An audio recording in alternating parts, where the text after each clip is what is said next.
So the session of 12th of March as adjourned is reopened. The minutes and the text adopted of the sitting of the 12th of March are available. Are there any comments?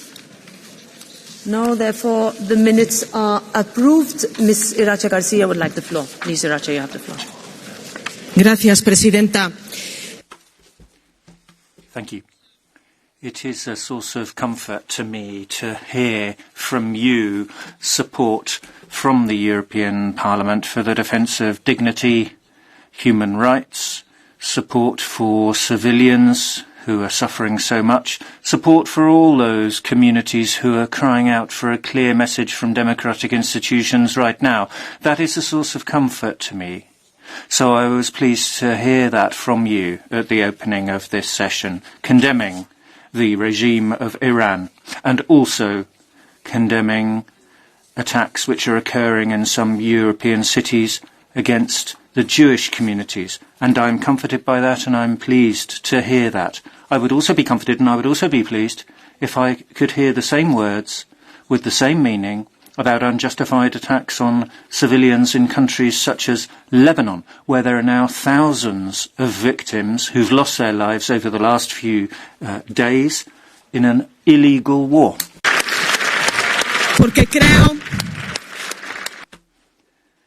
Because it is my belief that any innocent civilian who is a victim of this illegal war should be given the same recognition, and I would like this whole House to give them their due recognition. Ms. Garcia Perez. Now, the competent authorities of Poland have addressed a request to me for the parliamentary immunity of Gregor Braun to be waived. This request is referred to the Committee on Legal Affairs. Lucas Sieper is a member of the Renew Europe group as of 25th of March 2026. Eva Zahazowska-Hernik is no longer a member of the ESN group and joins the PF3 group as of 25th of March 2026. The EPP, ECR, Renew Europe groups and the non-attached members have notified me of decisions relating to changes to appointments within committees and delegations. These decisions will be set out in the minutes of today's sitting and take effect on the date of this announcement. I have received separate requests for a vote in Parliament from the Left, Greens and S&D groups, reaching the medium threshold on the decision of the LIBE Committee to enter into negotiations on the following file: Common System for the Return of Third Country Nationals Staying Illegally in the Union. The vote will be held tomorrow. We now come to the order of business. The final draft agenda, as adopted by the Conference of Presidents on the 12th of March, pursuant to Rule 163, has been distributed. In accordance with Rule 9(9), the following reports are added to the votes on Thursday. Request for the waiver of the immunity of Gregor Braun. Rapporteur Mario Furore. Request for the waiver of the immunity of Gregor Braun. Rapporteur Dainius Zalimas. Request for the waiver of the immunity of Nikos Pappas. Rapporteur Krzysztof Śmiszek. Now we move to changes agreed by political groups. With the agreement of the political groups, I wish to put to the House the following proposals for changes to the final draft agenda. For Wednesday, this afternoon, the order of debates will change as follows. Council and Commission statements on energy security, independence and supply in the geopolitical context will be the first item this afternoon, and the European Council and Commission statements on the conclusion of last week's European Council meeting will be the second item. The oral question on the implementation of the Urban Wastewater Treatment Directive is moved from Thursday and will be the fifth item this afternoon. As a consequence, the sitting will be extended to 10 p.m. For Thursday, a joint debate on the EU-US trade deal with the following reports: adjustment of customs duties and opening of tariff quotas for the import of certain goods originating in the United States of America. Non-application of customs duties on imports of certain goods will be added as the first item tomorrow. The following objections pursuant to Rule 1143 are added to Thursday's voting session: Union list of projects of common interest and projects of mutual interest, certification methodologies for permanent carbon removals activities. If there are no objections, then these changes are approved, and we move now to changes requested by political groups. For Wednesday, today, The PFE Group has requested that Council and Commission statements on EU-Australia Free Trade Agreement impact on European agriculture be added as the third item. The consequence then the session would be extended to 11 p.m. I give the floor to Mr. Jordan Bardella to move the request on behalf of the PFE Group. Merci Madame la Présidente. Thank you very much. Once again, the Commission is intending to continue to destroy our agriculture in the interest of industry in Germany.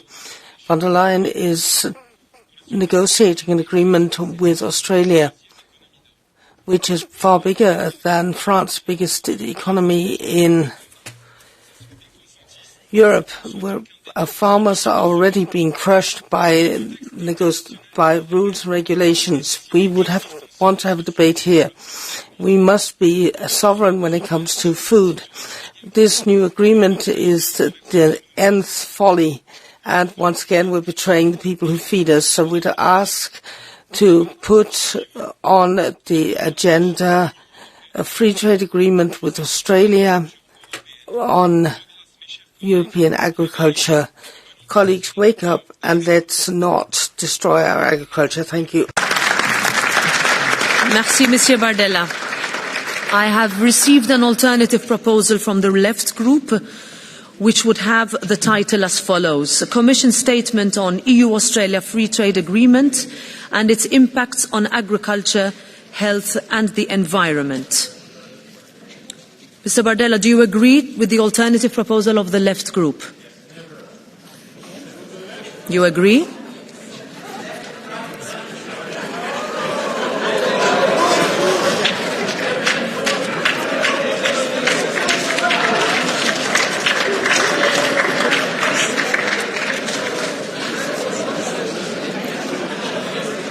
You agree?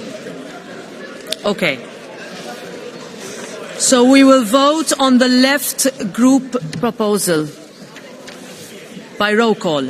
Okay? So we vote on the Left Group proposal by roll call. Vote is open.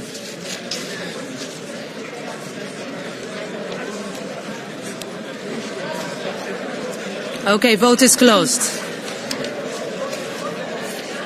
Okay, it is rejected. Now, the next, okay.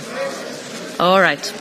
The next proposal is a request by the ECR Group that Council and Commission statements on the need to combat antisemitism and protect Jewish life in Europe following the recent terrorist attacks against the Jewish community in the Netherlands and Belgium be added as the fourth item in the afternoon. As a consequence, the sitting would be extended to 11. I give the floor to Mr. Bert-Jan Rausen to move the request on behalf of the ECR Group. Thank you, Chair. I will speak in Dutch. Voorzitter, beste collega. President, ladies and gentlemen, it goes on, and it goes from poor to worse.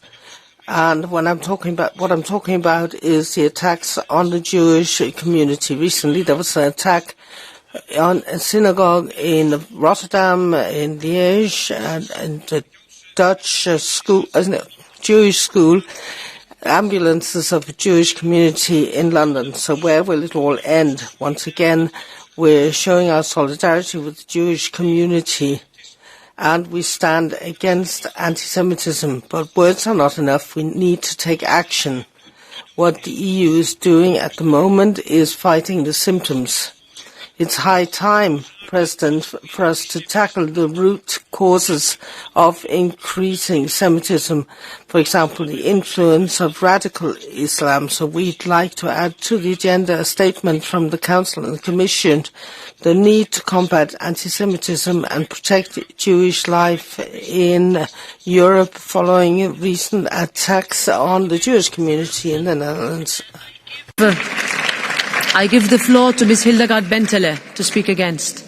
Now, Madam President, dear colleagues, let me be very clear from the outset. The EPP Group fully supports the objective of the proposal of colleague Bert-Jan Roysen. The recent attacks in the Netherlands and Belgium are deeply alarming. These incidents occur more and more often.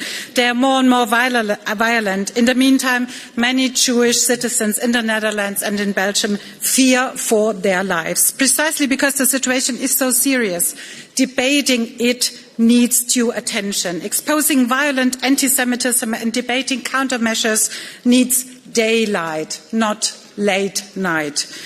Therefore, since the agenda of this plenary is extremely packed, the EPP proposes to take this item up in the April plenary to ensure that a comprehensive and impactful discussion is guaranteed. Thank you, Ms. Bentele. So, Mr. Rausen, would you agree that we move this to April? I can agree, because then I think we have more time and we can prepare ourselves better for the debate. So I can agree with that proposal. Okay, we'll do that. Thank you very much, Mr. Rausen. Now, the EPP Group has requested that a Commission statement on imminent death penalty threats in Iran, in the light of the latest executions, including on 18th and 19th March 2026, by the Iranian regime, followed by one round of political speakers, would be added before the debate on combating corruption. So as a consequence here, the session would be extended to 11. I give the floor to Ms. Bentele to move the request on behalf of the group. Dear colleagues, I would like to request the urgent inclusion of a Commission statement on the imminent use of the death penalty in Iran. This matter cannot be postponed until April. Executions are not a distant risk. They are happening now, and they are targeting the brave protesters of February. Only last week, the 19-year-old wrestler Saleh Mohammadi was executed. He was subjected to severe mistreatment, his confession extracted under torture. With these executions implemented and planned, the regime, even if there might be new people, is sending a signal. We continue to oppress relentlessly those who ask for freedom and democracy. Colleagues, we stated that we stand on the side of the Iranian people. Let's send this week a clear signal back to Tehran that we do not turn a blind eye to the further murdering of civilians, that we watch, that we condemn, that we call their names. Thank you very much, Ms. Bentele. Now, I have received an alternative proposal from the S&D Group, which would be a statement on the worsening Middle East escalation in light of Israel's planned security zone in Lebanon, the recent strikes on energy infrastructure in the Gulf, and the risk of imminent executions in Iran. Mr. Maniatis, do I understand correctly you want to speak against the EPP proposal or in favour of yours? Both. In favour. Both. Go ahead. Okay. Dear President, we believe that the circumstances require to have a more comprehensive debate on what is happening in the Middle East and not to limit ourselves in just one of the very worrying developments in the area. Therefore, on behalf of the S&D Group, we would like to propose the following title for the debate: The Worsening Middle East Escalation in light of Israel's planned security zone in Lebanon, the recent strikes on energy infrastructure in the Gulf, and the risk of imminent executions of Iran. Thank you very much. Thank you very much, Mr. Maniatis. Ms. Bentele, do you agree with the alternative proposal of the S&D Group? Ms. Bentele. No, I would like to stick with the very clear focus of the debate, which I proposed, that we put the urgent human rights situation in the middle of our debate. Okay, thank you very much, Ms. Bentele. So, I put the request of the EPP Group to a vote by roll call.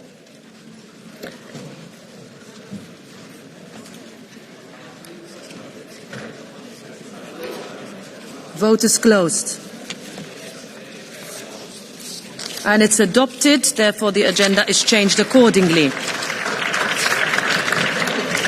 For tomorrow, the Greens Group has requested that the report of Ms. Sippel on proposal for a regulation of the European Parliament and the Council amending Regulation 2021-1232 as regards the extension of its period of application be removed from the votes.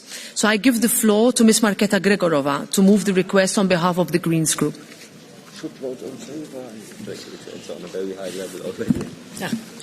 Thank you. Dear colleagues, just last plenary, this Parliament firmly rejected Chat Control 1.0, demanding no mass scanning, strict limitation of scope and full protection of encryption. When the Council last Monday refused to negotiate on the scope, the trilogue ended without an agreement. Yet today we are being asked to reopen that decision. EPP now considers our position too ambitious, talking about children while blocking real help in their governments. Let me be clear, this is not how parliamentary democracy works. We already voted. Our position has a broad majority and is legitimate. Reopening it sends the wrong signal. It tells the Council, hold out long enough and the Parliament will bend. Voting for this repeat vote would weaken our own mandate and undermine the credibility of this Parliament. So I urge you, stand by your position. Defend our independence. Thank you. I give the floor to Ms. Lena Dupont to speak against. Thanks, Madam Chair, and I think we really need to urgently have a division here between two things. Tomorrow's vote would have been a very easy one just on a simple date, on the prolongation of the application of the interim regulation, because it is about protecting children when they're online. And reports on children's sexual abuse online have multiplied in the last 10 years by 20 times. So from 1 million reports to 20 million reports. So what we are going to vote on tomorrow is the simple technical prolongation, just another date on what we had agreed on. And what the Greens had actually tried here, together with the support of some here in the House, is to turn the interim regulation into shadow negotiations on the CSAM proposal as such. We will address everything that is up to the point in the CSAM regulation, which is ongoing with the Council and the Commission. But for tomorrow, we need to vote on the application so that we meet the deadline on the 3rd of April, because if not, we fail to have a huge legal gap in protection of children online. Thanks. Thank you very much, Ms. Dupont. I put the request of the Greens Group to a vote by roll call.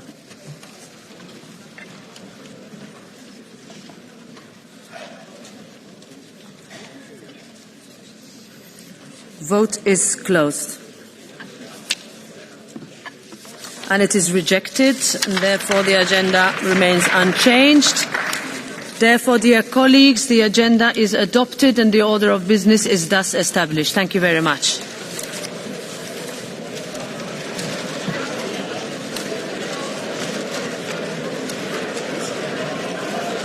All right, now I give the floor to Ms. Melissa Camara.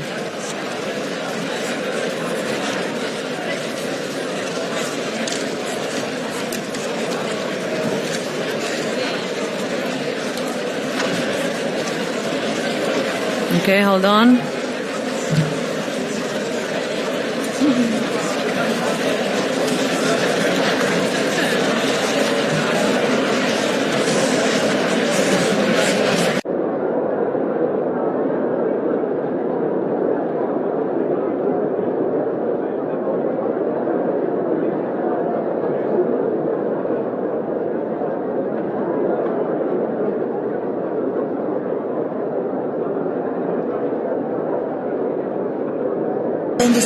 So, dear colleagues, please listen to the points that will be made. Ms. Melissa Camara, go ahead. Go ahead. Is your microphone on? I'm just waiting. No. Go ahead. I'm asking you to go. Please, it's a point of order. Go. People have to leave before I speak. Ms. Camara, I give you the floor. Please, colleagues, can you please be quiet while your colleagues are speaking? Ms. Camara, go ahead. Madame la Présidente, President, colleagues, please making a point of order on the basis of Article 202. Tomorrow we are talking about something that is a serious business, these return centres outside the European Union, and we're talking about cooperation with the Taliban regime and also the imprisonment of children. Now, we've seen photos from the United States that have shocked us, and we want to apply the same policies in Europe. Should the imprisonment of children be used as a migration tool?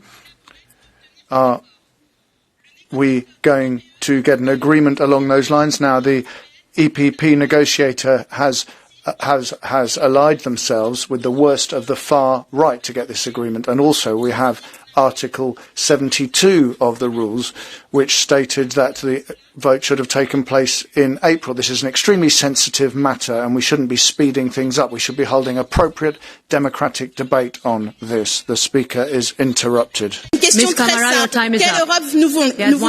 Quelle Europe voulons-nous? Celle du rejet, de la haine, de l'enfermement? Vous avez encore quelques heures pour réfléchir. Alors réfléchissez bien. I give the floor now to Mr. Damian Karem.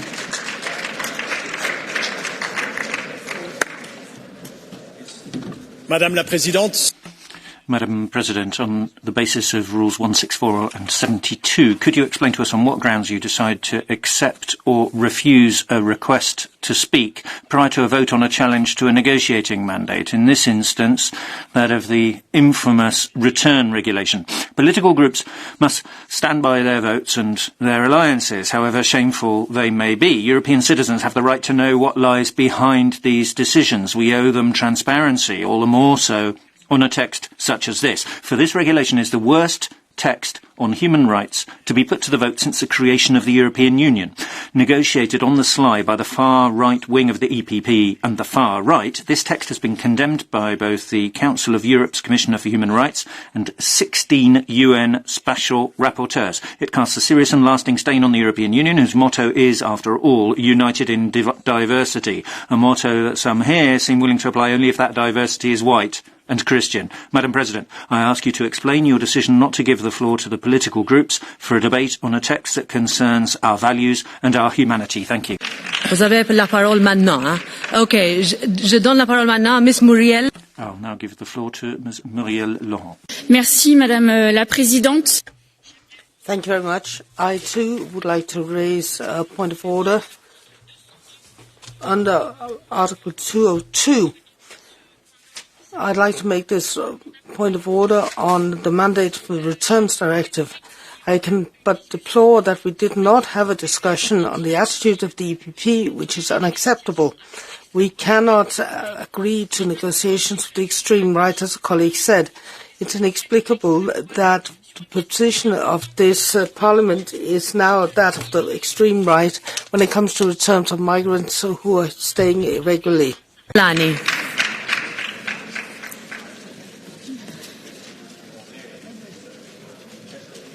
Go ahead. I want to draw this House's attention to a shocking case. A woman in Malta was sentenced to prison after going to hospital with heavy bleeding. And instead of receiving medical care, she was reported to the police. Just think about that for a moment. A woman seeking medical attention was treated as a criminal. Her sentence must be immediately overturned, because not in Malta, not in Europe, a hospital must ever become the first step to a prison cell. Criminalizing abortion does not end abortion. It only puts women's lives in danger, and that has no place in Europe. Thank you. Thank you. This closes the part of this mini session. We start with the first debate.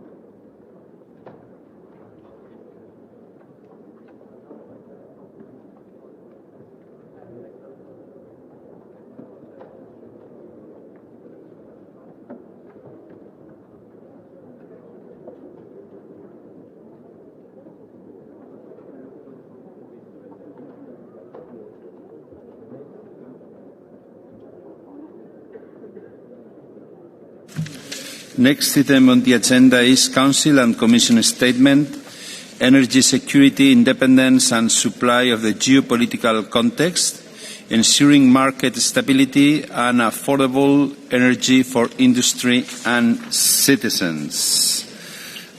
For the Council, Madame Rauna, you have the floor.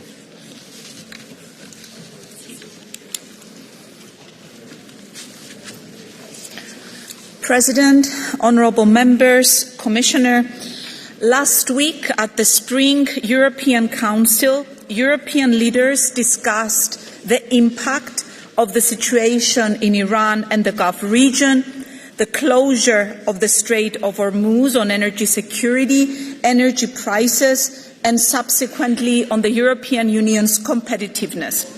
And this debate will be followed by the one with President Costa on the outcome of the European Council. In today's interconnected world, this war, which is in Europe's neighbourhood, inevitably impacts Europe. We are witnessing the significant rise in oil and gas prices. And while currently there is no immediate threat to the EU's energy supply, the situation remains volatile, and we must be prepared for the scenario that the situation deteriorates further. There is no simple solution. There is no quick fix to address the spikes in energy prices. However, one thing is clear.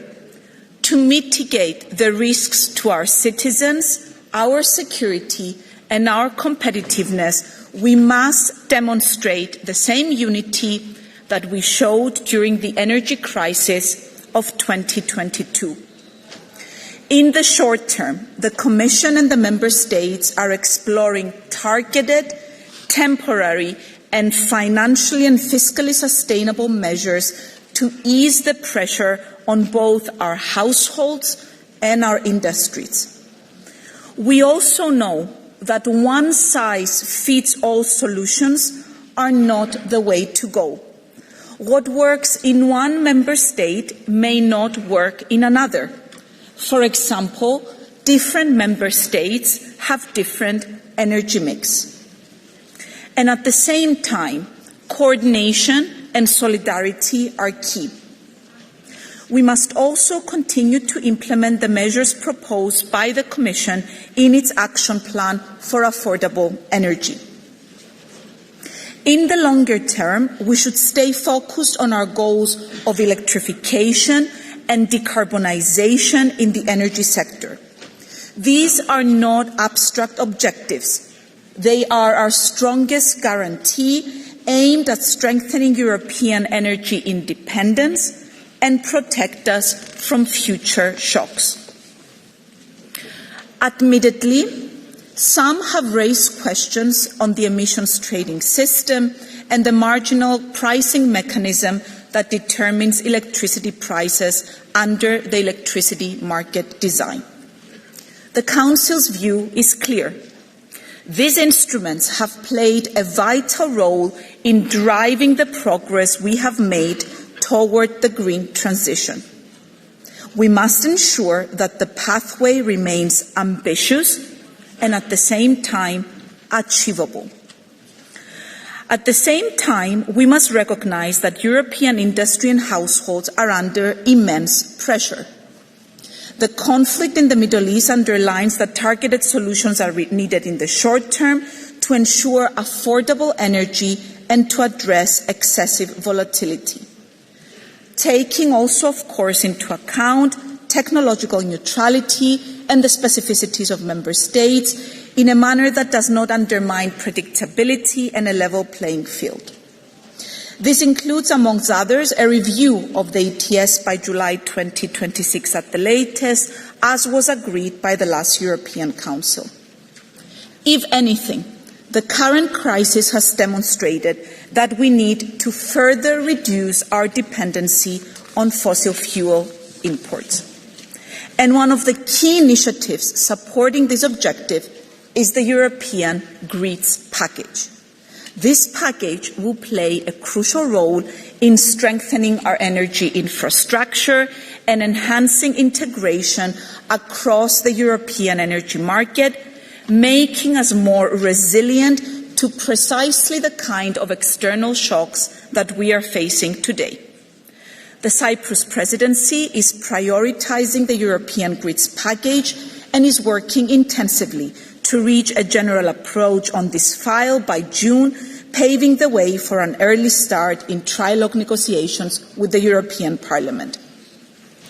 The overall vision of the Cyprus presidency is a union that is more autonomous, and this is inextricably linked with energy independence, deeper integration for a true energy union. Thank you for your attention. Thank you very much. On behalf of the Commission, Commissioner Jorgensen, you have the floor.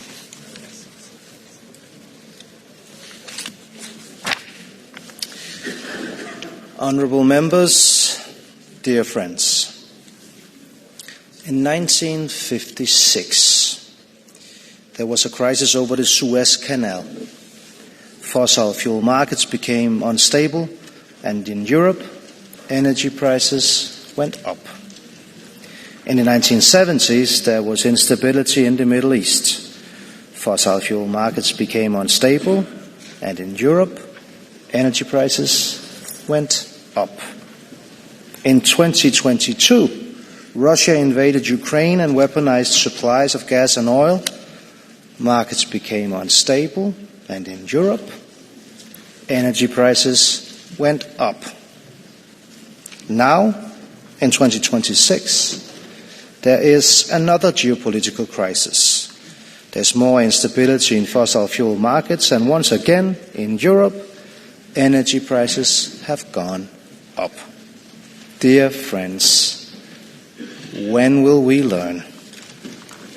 And if we do not learn, who else can we blame? If we are condemned to repeat our past mistakes decade after decade, crisis after crisis. Once again, our citizens and businesses have been exposed to the volatility of fossil markets. The situation in the Middle East and the blockage of the Strait of Hormuz is having a serious impact on global energy security and commodity prices. 2 weeks ago, we witnessed the largest ever strategic oil stock release coordinated by the International Energy Agency. In the Commission, we are in close contact with Member States on a regular basis to assess the impacts. For the time being, the physical security of energy supply in the EU is assured. However, we must take targeted and temporary measures to address the spikes on imported fossil fuels, so that we can protect our citizens, especially the most vulnerable groups in our societies, and safeguard our economy and jobs. And this is exactly what the Commission has set out to do. We will act on all 4 components that determine electricity prices.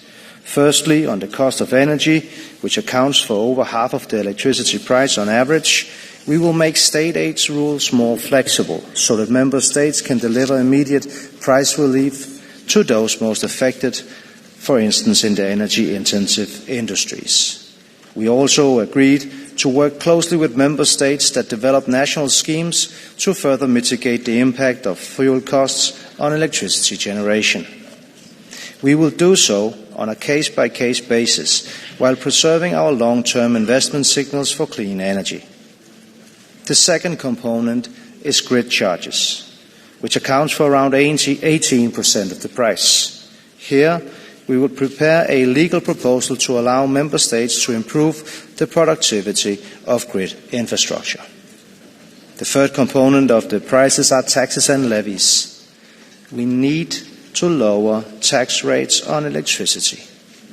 It is up to Member States to make sure that electricity is taxed less than fossil fuels. We are exploring what can be done, including through legislation. The fourth and final component is carbon pricing.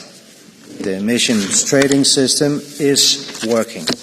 It has helped us to cut emissions and reduce our gas demand by over 1 billion cubic meters since 2022. reducing our vulnerability and driving major investments in clean, homegrown European energy.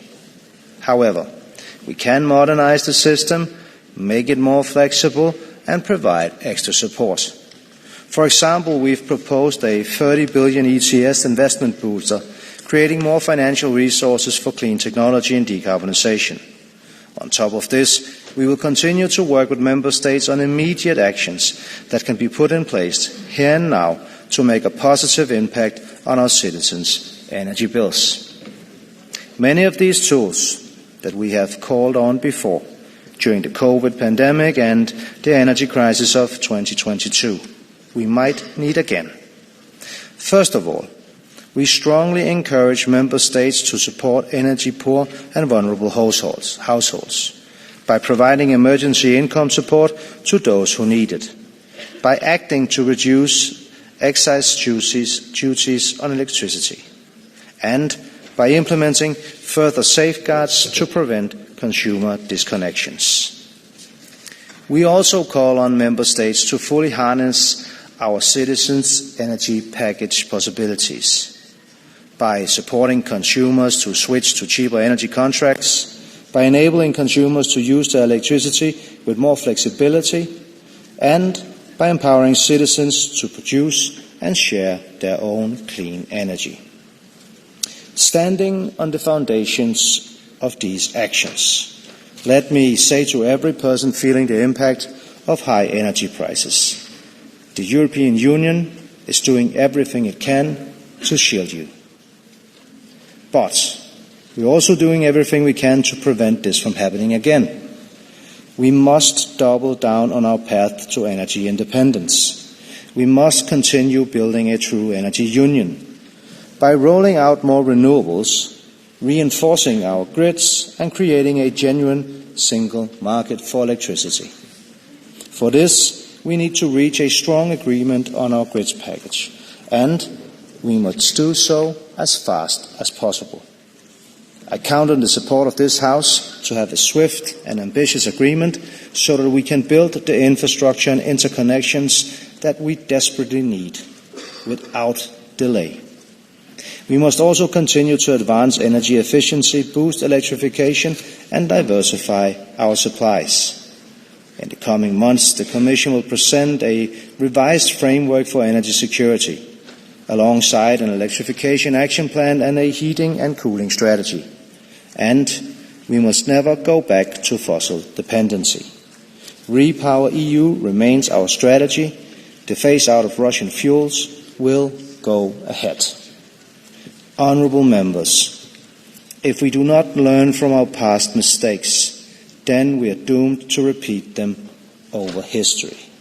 But if we do learn from our mistakes, we can build a new future, a future of clean, affordable, homegrown energy, a future of economic security and social stability, a future of true European independence. When this Parliament meets in 50 years' time, will they speak of 2026 as just another year in a chain of crises? Or will they speak of this as a turning point, a moment when Europe finally took control of its own fate and its own future? That is the choice we have to make, for the sake of Europe and all our people. Let's choose wisely. Thank you. Thank you very much, Mr. Commissioner. Now, on behalf of the EPP Group, Señor Salini. Grazie, Presidente. Thank you, President. Well, we do clearly face a serious crisis. And it doesn't necessarily relate to the fact that we rely on supplies that come from the Gulf. The problem is our general dependency, and that means we're vulnerable to price shocks like those that we're currently seeing. And it's a particularly critical time because, as is well known, at the end of winter every year our reserves are pretty much empty. We only have about 30% of our reserves in place. And over the summer we're going to have to refill our reserves. And that's going to be expensive, so the effects will actually come next winter. So we have one issue which is that a megawatt per hour costs around 70 euros at the moment. And so we have to look at how we're going to deal with this. Now, in what the Commissioner said, there are many things that are important for us over the medium long term. A system like our one, based on an economy that continues to manufacture things, well, we need to have energy and lots of it. So we need to have more energy independence here. So we need to go for renewables and nuclear energy. We need to ensure that we're strong rather than being dependent.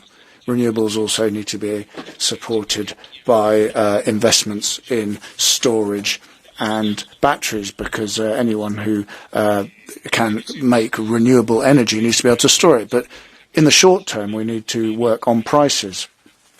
The Commissioner touched on a lot of issues, and I think we really need to work on one of the main issues that is in question today, which is the emissions trading scheme. Now, I don't think it should be abolished or suspended. I mean, I don't agree with that kind of view, which is not very realistic, but we do nevertheless have a duty, particularly now, to neutralise the impact that ETS has on energy prices.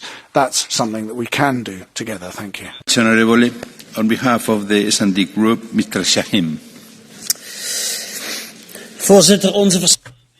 President, our dependence on fossil fuels feeds conflict. If we stick to fossil energies, not only are we open to shocks, but we also fan at the flames of conflict. Why do we keep being dependent on fossil fuels? We should get rid of this dependence. We spend millions and billions of euros on fossil fuels every year when we could have invested us in our own energy supply. What protects people who are protected are the ones who have heat pumps, electric cars and solar panels. But unfortunately, that's not accessible to everybody. And that's our task, because only when we have our own European energy system, only then will we be protected from these shocks. On behalf of the PFE Group, Monsieur Bardella. Merci, Monsieur le Président. Thank you, President. Commissioner, energy inflation is knocking at Europe's door again. Nobody here can be unaware of the extent to which millions of citizens are affected. Our energy policy is being held hostage due to these unbearable pressures, but it's also due to unwise decisions which were taken at EU level. So many people here are responsible. The European Commission. When you talk about lowering electricity taxes to accelerate electrification, at the same time you're keeping an absurd calculation method with a price index for electricity based on gas, which means France cannot benefit from its nuclear option, which should be giving it the cheapest and most decarbonised energy in Europe. So you've torpedoed what we were trying to achieve since 2019 under the pressure from the Greens. We see renewable energy directives which are unfavourable towards nuclear. You say you want to protect citizens against inflation, but you increase food prices and hit our farmers with carbon taxes on fertilisers. You are also taxing fossil fuels, but you have the VAT legislation, which means that retail prices can't go down. We've always known that you're not very efficient, but we've now got an inflation crisis, and energy is one of the main factors behind this. We mustn't get bogged down in this. We don't want to see inflation levels similar to those of Russia's invasion of Ukraine in 2022. People won't be able to take this. We need to release our capacity to do things differently, use nuclear. Don't use ETS, which are penalising industry. Make good use of the Renewable Energy Directive and what we can do to pull levers on VAT as well. Of the ECR Group, la señora Donatzan. Grazie, Presidente. Commissario. Thank you, President. Commissioner, were you recalled the various crises that we're facing, talked about energy crisis. He also gave some good advice to governments, but I think there is something that we should do here. I mean, governments have sovereignty in these choices, so they can do their bit. But what can the Commission do? I mean, the Commission can actually do quite a lot. We're facing continual crises, which are the result of geopolitical situations, and we can't do a great deal about those, but what we can do is look at what we can do here. And, for example, some costs which have been imposed on us as a result of certain ideologies are causing problems for our businesses, so we can look at those. Mr. Salini said that we shouldn't do anything about the ETS. Well, no, the ETS is one of the systems that produces more costs than positive effects. So the Commission should put a stop to that system, because it's a system that's expensive and it's not producing the environmental effect that we want. It's just damaging our businesses. Thank you. Honourable, my next speaker on behalf of the Renew Group is Mr. Grudla.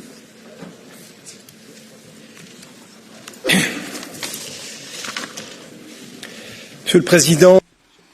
President, Commissioner, Europe is still paying the price of its dependency. The threat of the Strait of Hormuz being closed could trigger an unprecedented global energy crisis. At the same time, the US ambassador is threatening to restrict access to LNG if Parliament amends the trade agreement with the US. This is unacceptable blackmail. Europe must stop being a victim and take back control. In the short term, we must protect our citizens and our businesses. In Renew, we're calling for the immediate relaunch of the aggregate EU initiative, joint purchasing to curb speculation and keep prices in check. But the only sustainable solution is to end our dependence on imported fossil fuels. Accelerating the energy transition is not just a climate necessity, it is a matter of sovereignty. It's the only way to protect ourselves from geopolitical shocks in the long term, through accelerating renewables and nuclear power, electrifying our energy use and producing more domestically. Thank you very much. On behalf of the Greens, Mr. Eickhout. Thank you very much. Again, we are having an energy debate. Barely 4 years after the Russian invasion of Ukraine, we are once again being hit by the same shock, this time in the Middle East. Different aggressors, same consequences. European citizens are paying the price for our fossil fuel dependence. After 2022, Europe chose the easy path and avoided real change. Rather than breaking free from fossil fuels, we merely swapped suppliers, locking ourselves into new dependencies. Today, half of our LNG comes from the United States, and that's probably the clearest example of how much Trump's drill baby drill approach has paid off. The only real course for freedom and independence has been started in 2019, and it's the Green Deal. The Green Deal is our climate, our economic and our security agenda. We need to accelerate this agenda to become free from fossils. So, European Commission, be careful with your promises on changing the key tool to drive us away from fossils, our emissions trading system. ETS has done the most in making us less dependent on gas. Attacking this system is just serving the fossil autocrats of this world. And for those who are pleading on ETS, the ETS price has gone down minus 30% since January. How can that explain the price rises that we are seeing now? But, disappointingly, the industry giants are shielded. Citizens and small businesses are left exposed. Fossil fuel giants are cashing in on this crisis, just like they did in 2022. So, Commission, it's time you are taxing these windfall profits, and the revenues should be used to protect the most vulnerable and accelerate the energy transition. No more excuses. No more half measures and deregulation. This must be Europe's final wake-up call to end its dependence on fossil fuels and finally commit to building an energy system that is clean and affordable for everyone. Thank you. Thank you very much. On behalf of the left, el señor Tamburrano. I think that the Green Deal was part of a too long delayed but smart plan for strategic autonomy based on locally produced and renewable energies to prepare probable shocks that we've seen coming for a while. But that's what we should have told citizens in 2019. We should have said that Europe, which didn't have many fossil fuels and uranium, rapidly had to equip itself to maintain its geopolitical sovereignty and its economy.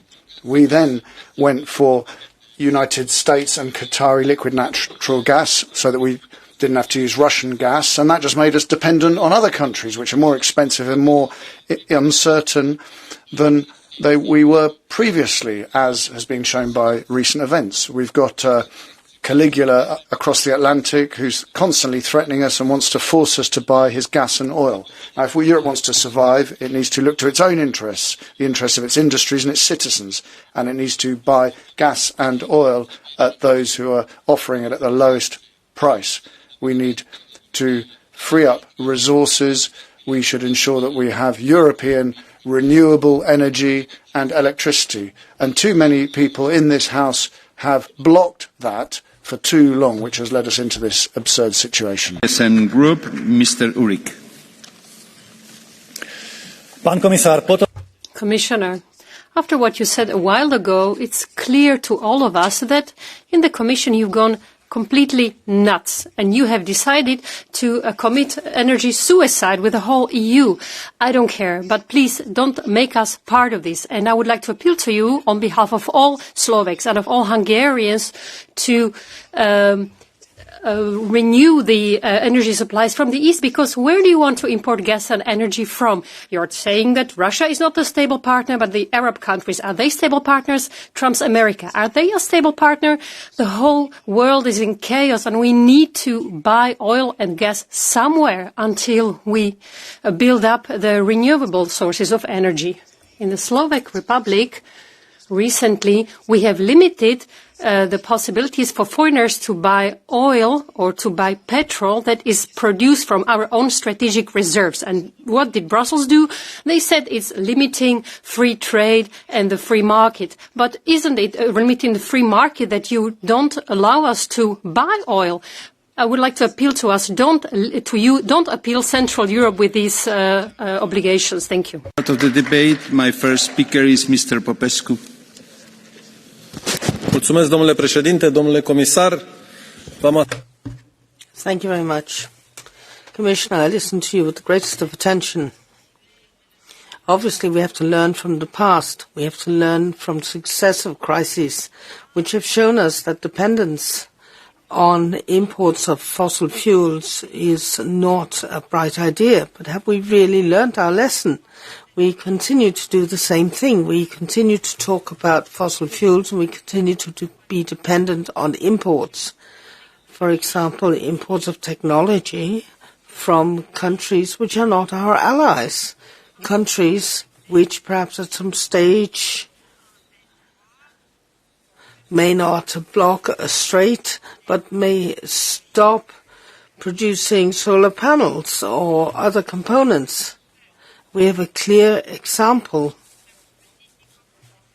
This small microprocessor which is no longer available to the automobile industry, and that's thrown us into a major crisis in the automobile sector.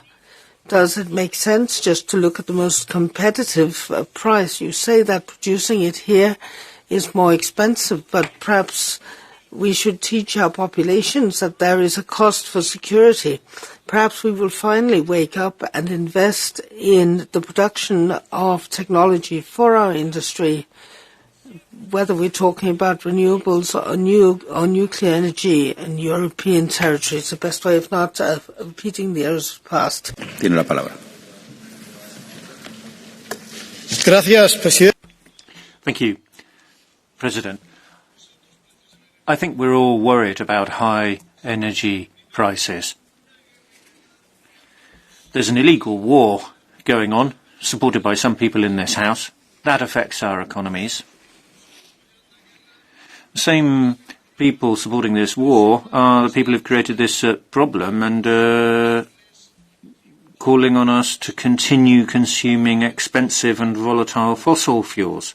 So who are the populists really supporting here? Not the people of Europe. They're not European patriots. They're not patriots of their own countries either. In Spain or anywhere else, to be truly patriotic, you'd support renewables and not support wars. If you're a true European, you would support the European Green Deal, including ETS. And I think if we look at what happened in Ukraine a few years ago, of course there is sadness and frustration, but some are better prepared. Some have invested in renewables, and they have more available fuel and less volatile prices. That has happened in my country, for instance. So we can see the way, but it's through European solutions. It's through clean technology. The sun and the wind are far more predictable than the mood Trump's going to be in when he wakes up in the morning. Señor Borgia. È simpatico prendere atto. Well, it's great to note how we've got to this position, and those who got us here are telling us how to get out of the situation that we're in. But I have a question for you. I mean, do you really think when it comes to the security of energy supplies, are we in a better situation than we were in 2022? I mean, the answer seems clear. But once again, no one listened to us. You thought that you could move away from a dependency on Russian gas, but you just moved on to another series of dependencies. Dependency on Chinese goods in certain sectors, and then dependency on Qatari gas, etc. So we're all good at analysing problems, but let's look at some solutions now. Suspending ETS, for example. This is a luxury that our industry can no longer put up with. Let's suspend it, and then in 5 years' time, we can talk about it again. Correct. You have a green card from Mr. Pellegrini Carlin. Do you accept it? Okay, I cannot see the seat. You have the floor. Seat number 7. Grazie. Onorevole Borchia. Mr. Borchia, the US ambassador commented on Russian LNG. What is your opinion? Should we give in to the Trump threat to the EU? Well, thank you for the question. No, of course we shouldn't accept blackmail. We should think about Europe, European consumers, European industry, and we should be lucid enough not to look at this in ideological terms. We need to move away from our dependencies. We need to come up with an energy mix that is flexible. Renewables have to increase their share. We need a less red tape for them. We also need to look at nuclear, gas, extending our energy mix, and also having alternative plans in place. I mean, that's all crucial for the future. Thank you. My next speaker is Madame Situ.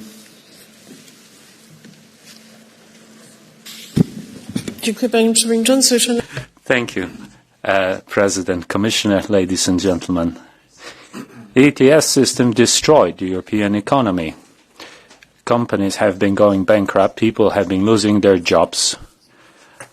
Production is delocalized outside Europe, and this is all happening while we have had ETS in force for a long time now, and we want to continue with this. Soon, people won't have an opportunity or won't be able to pay their invoices for electricity and gas, because we are now talking ETS too. This will lead us nowhere. This cannot be fixed. This cannot be adjusted.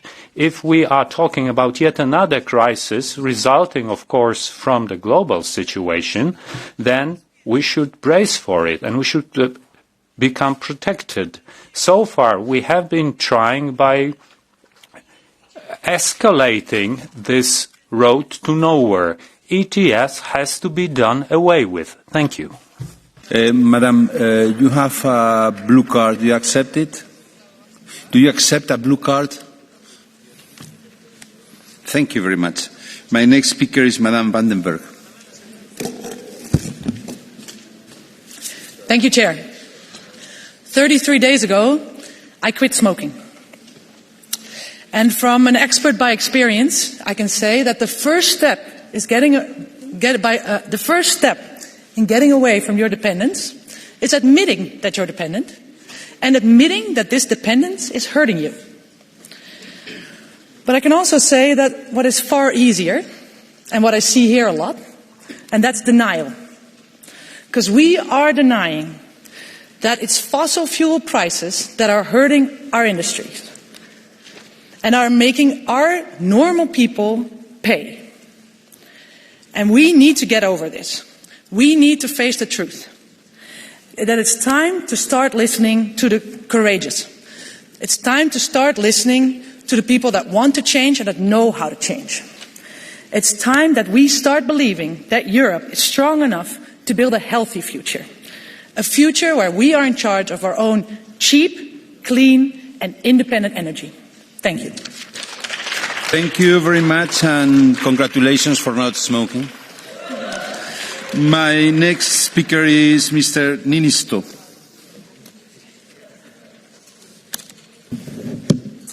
Mr. President, President Trump is jeopardizing much with his illegal war on Iran. Russia is gaining billions of euros every week with the freeze of American oil sanctions, while Ukraine is missing out on weapons support that is being used in the Gulf. Now we are also facing a huge risk of a global recession due to the fossil energy price hike with the closure of Strait of Hormuz. First of all, we all need to remember, first we need to convince the Americans to de-escalate and normalise the trade supply in the Gulf. Secondly, we in Europe must reinforce the green energy transition.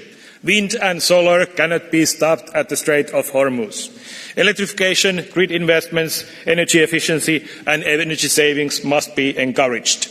Member States that are furthest in the transition feel the least of this shock. Thirdly, we also must be prepared in a continued price hike to tax windfall profits. That income then can be used to support citizens and businesses that are most vulnerable. But we cannot meddle with the market mechanism by supporting fossil fuels because that would only prolong the dependency.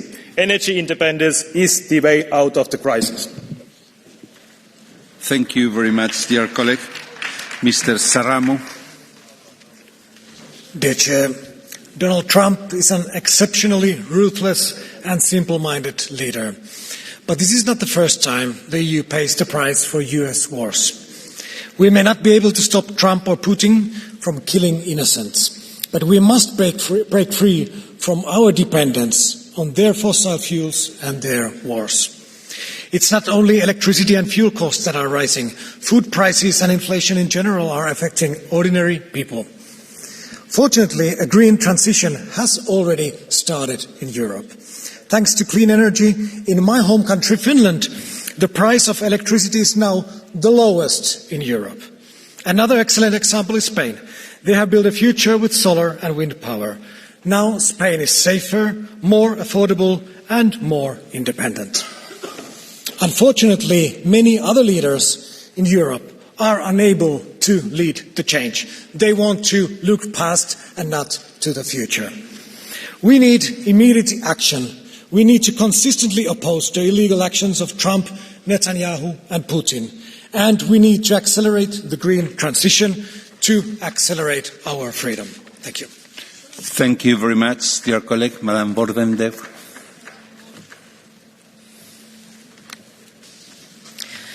Úgy tűnik, a globális mélyállam utasította.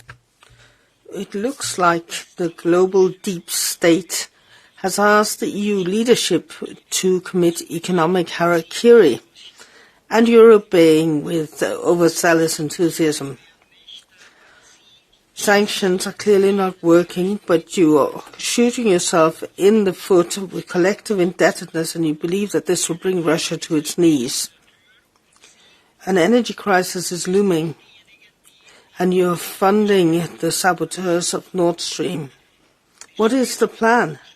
The shutdown of the Friendship oil pipeline and the attack on Turk Stream are acts of blackmail and a threat to national security.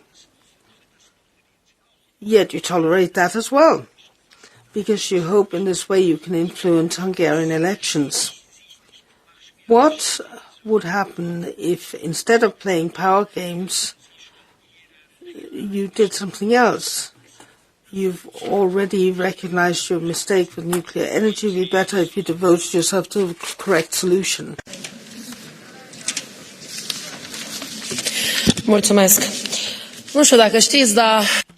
Thank you.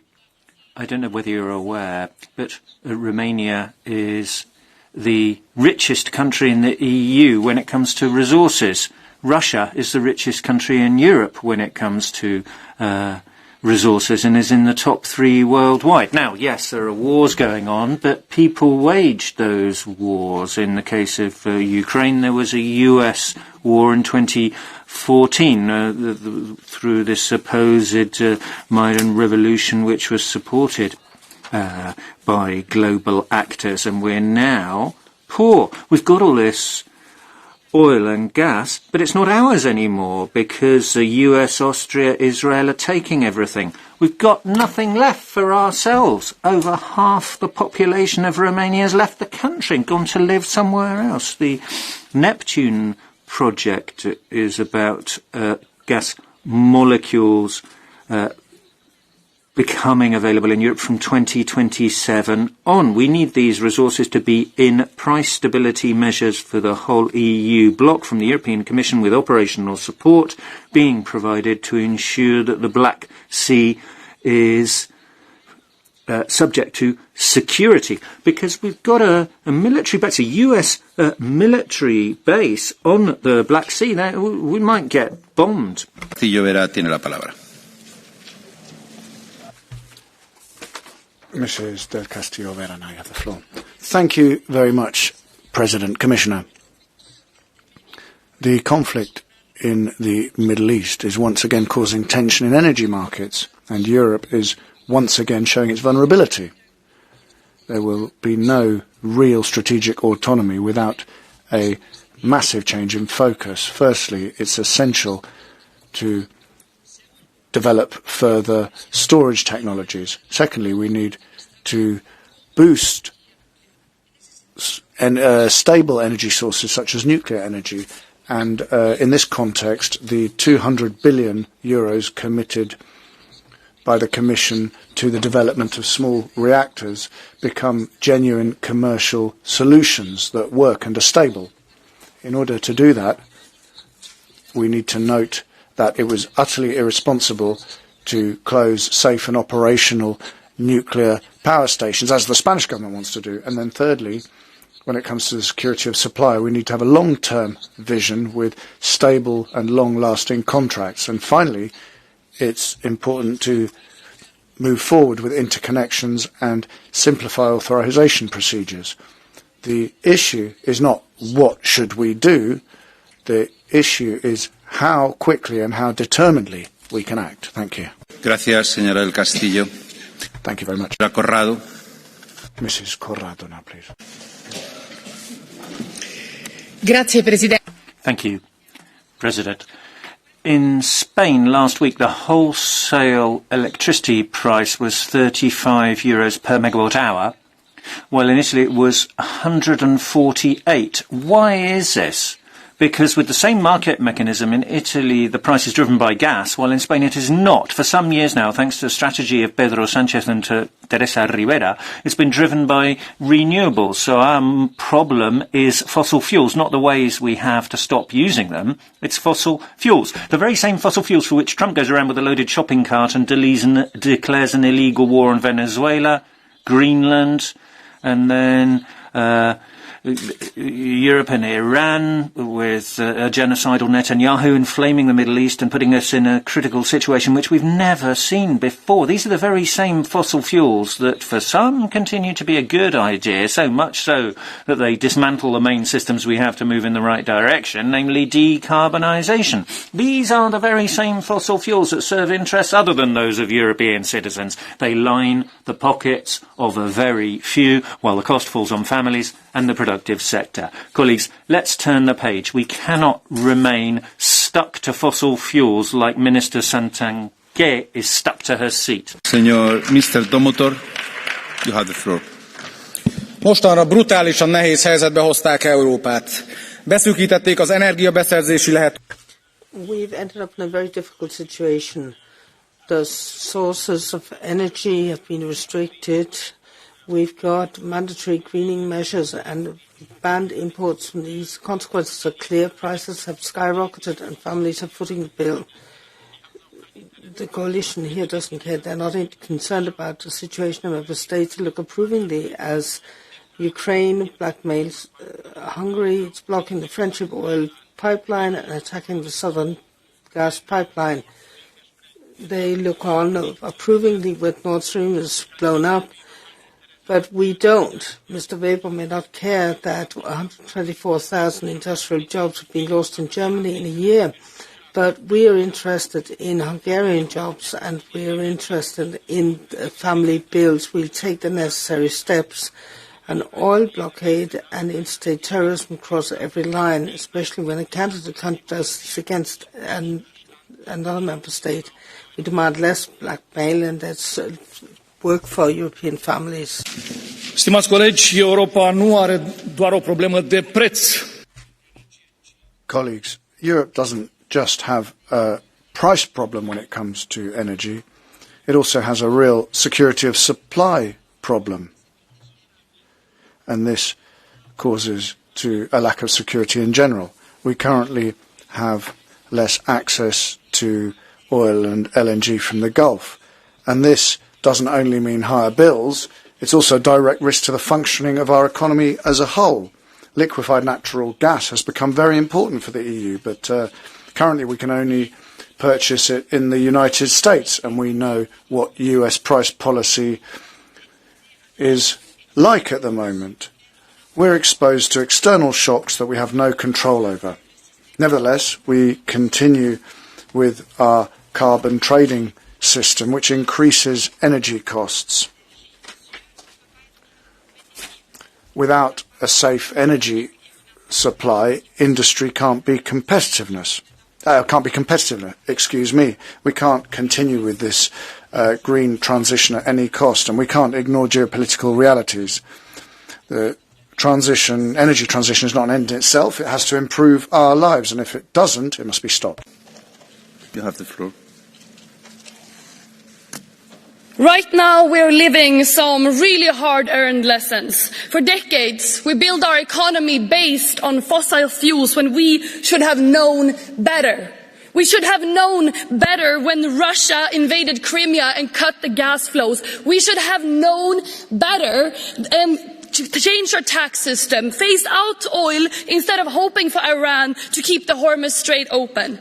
We should have known better than to let US threaten us to comply in order for them not to cut our gas supply. We were wrong.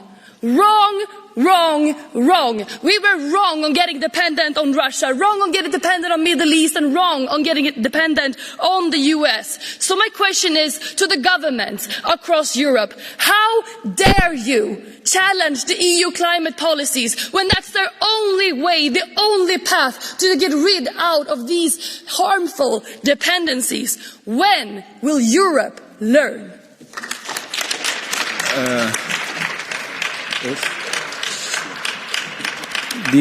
Dear colleague, you were wearing a T-shirt with a political message which is not allowed. I will take note and I will send a message to the Bureau. My next speaker is la señora Scuderi. Il nostro continente non ha Europe hasn't got gas or oil. That's not ideology, it's geology. And now we're seeing imports, which of course we need, are subject to all kinds of external shocks and price hikes. So what does the right say? Let's buy more oil and gas. Let's stop the transition.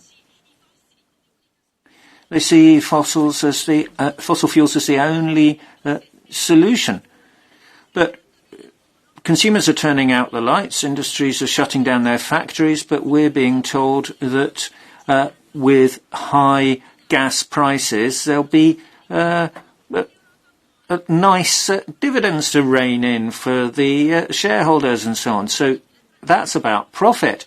In fact, Transition is the only way to autonomy. It's the only way to freedom for the EU. We need to do some very simple things. We need to make sure that we are efficient, energy efficient in our homes, and we need to have greater storage. We need more renewables. And then sun and wind will always be available, unlike fossil fuels. Mr. Schipper, do you accept it? Of course, the seat is the 741. Mr. Schipper. Grazie, collega.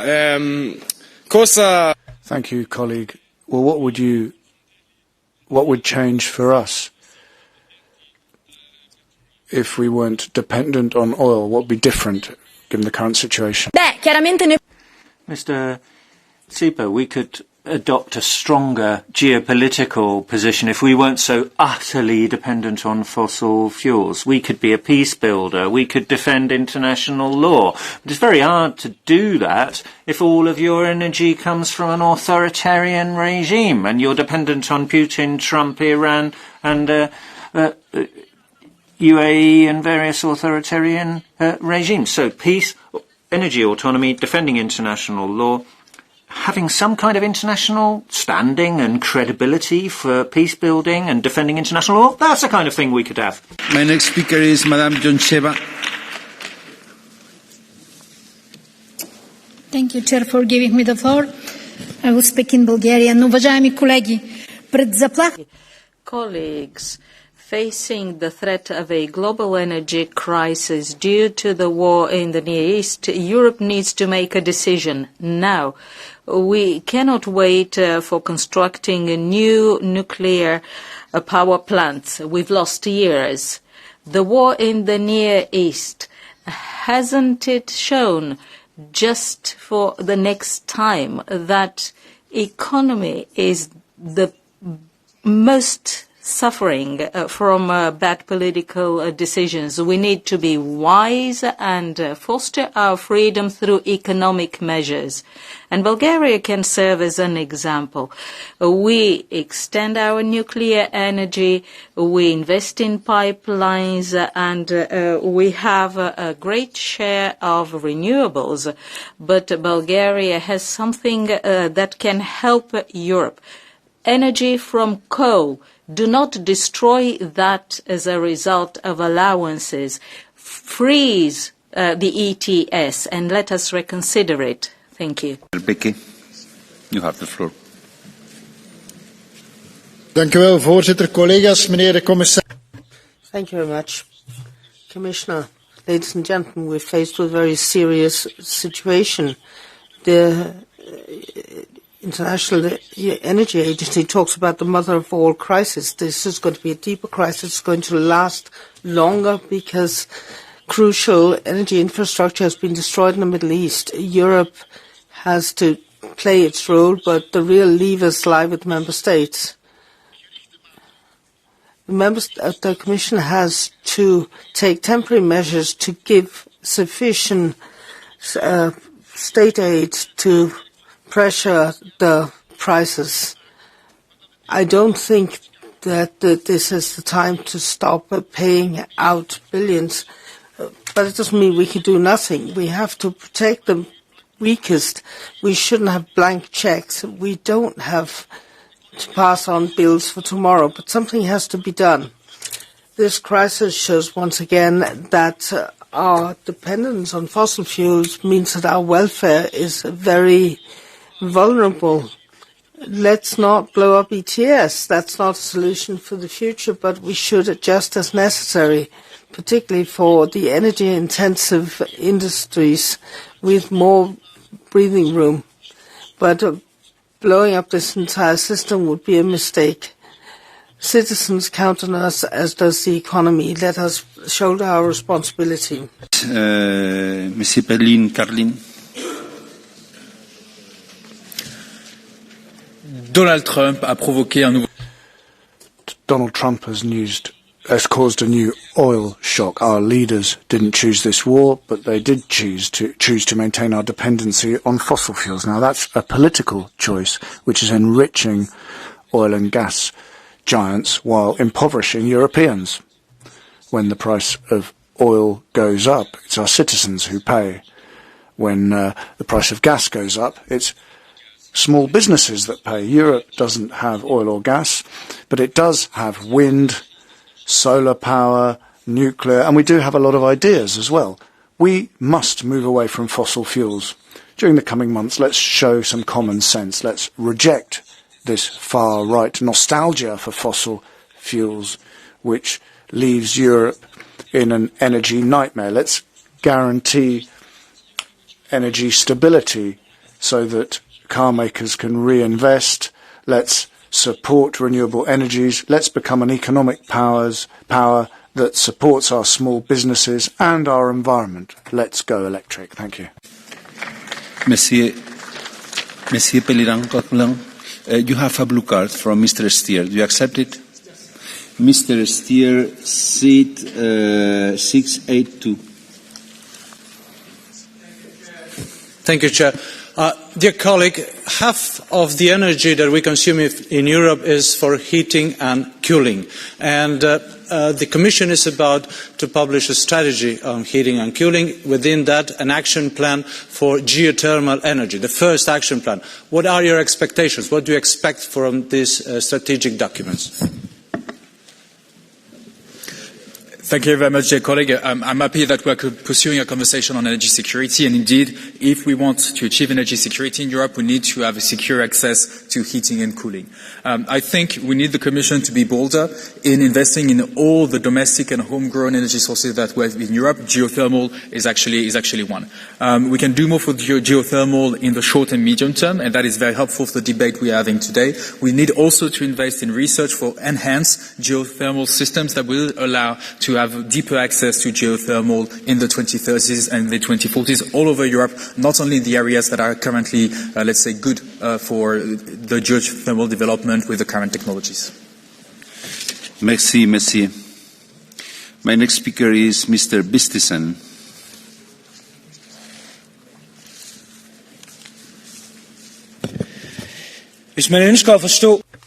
If you want to understand why Europe is not self-sufficient in energy, all you have to do is look around this room. This is where we have pressed for getting rid of nuclear power in countries like Sweden and Germany. This is where we've pressed to make Europe dependent on unstable sources of energy such as sun and wind. And that is where we pressed for far too expensive a transition, which means that industry and consumers can't keep up. We could have done something different. We could have worked towards independence like they've done in the US, so we weren't dependent on the mullahs or on Russia, but we continue to go down the same road. We don't even care how much energy costs as long as the intentions are good and as long as it feels good. And as long as that defines our energy policy, will not become independent of foreign suppliers, be they despots from the Middle East or from the East. Freeze, seat 64.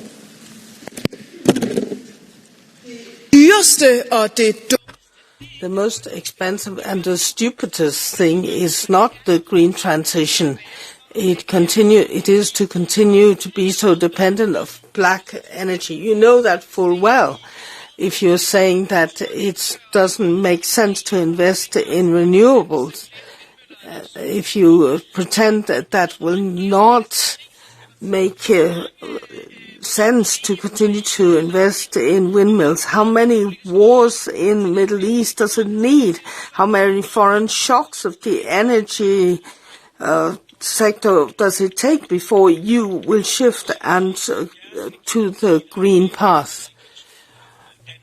Your policy has been a disaster for Denmark and the EU. You've closed down the North Sea gas, which means we're now having to buy from Russia and the Middle East. You're saying that windmills at sea would be a great investment, but you're piling state support on to keep it going.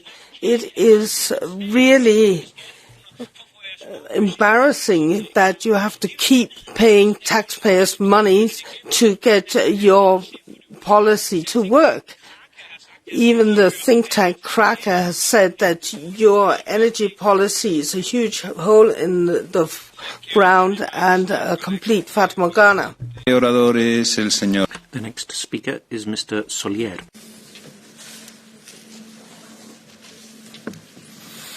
Señor López Casares, señora Corrado. Mr. López Casares, Ms.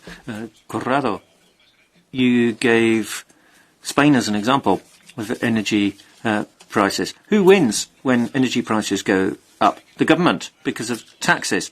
Who pays them? Families, hard-working people, SMEs, European industry. In the meantime, Pedro Sanchez's government in Spain is taking decisions going in the opposite direction to common sense.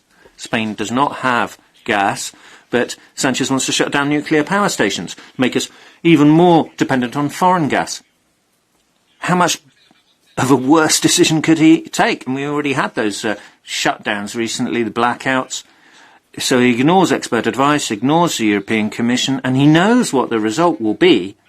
Energy prices will go up, we'll become more dependent, and we'll have less industry. You call that an energy transition? This is an ideology being imposed in the face of common sense. Thank you, Mr. Solier. Ms. Katainen. Arvoisa puhemies,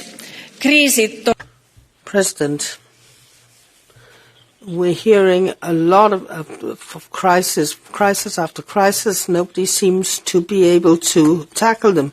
5th year now of the Russian attack on Ukraine, and the latest crisis is now impacting the market. We're importing a lot of our energy from countries out with the European Union. And when we have wars, that makes it far worse. And we have a lot of inflation. We've increased oil and gas prices, but it also has an impact on fertilizer prices and food security. We've got to find solutions to reinforce the earnings of farmers and to get a grip on expenditure. So we must submit the Parliament's proposal to the Commission quickly for decision and implementation. We've got to get rid of our dependence on fertilizer. We have to be more independent by using renewables. It's high time to take account of the reality and get rid of sources of fossil fuel. Speaker is Mr. Bloss. Herr Präsident, Herr Kommissar. President, Commissioner.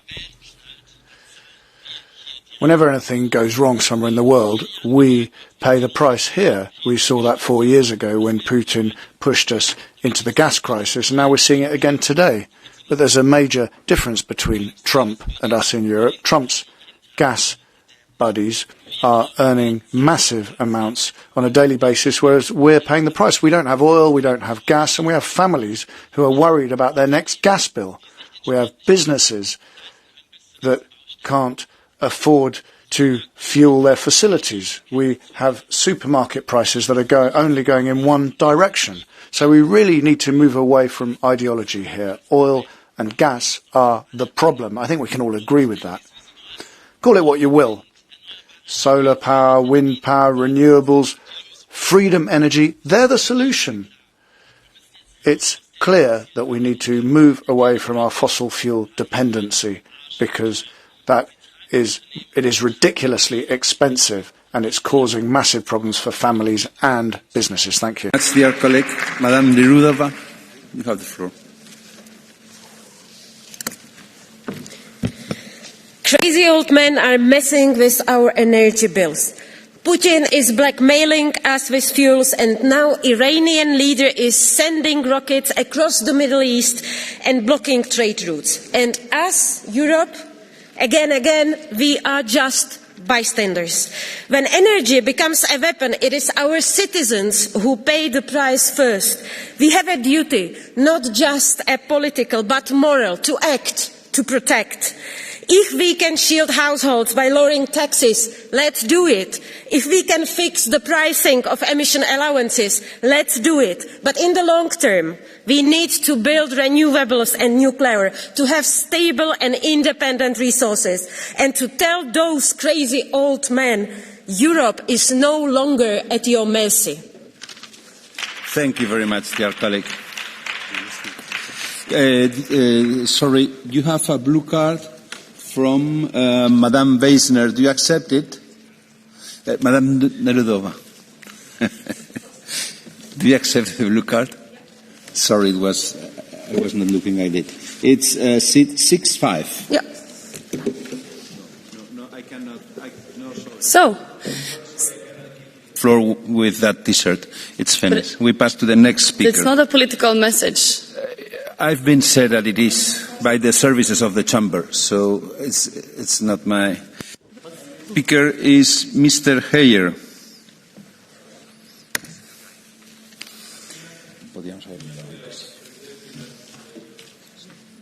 An Frau Ministerin Runner für Ihre Stellungnahme.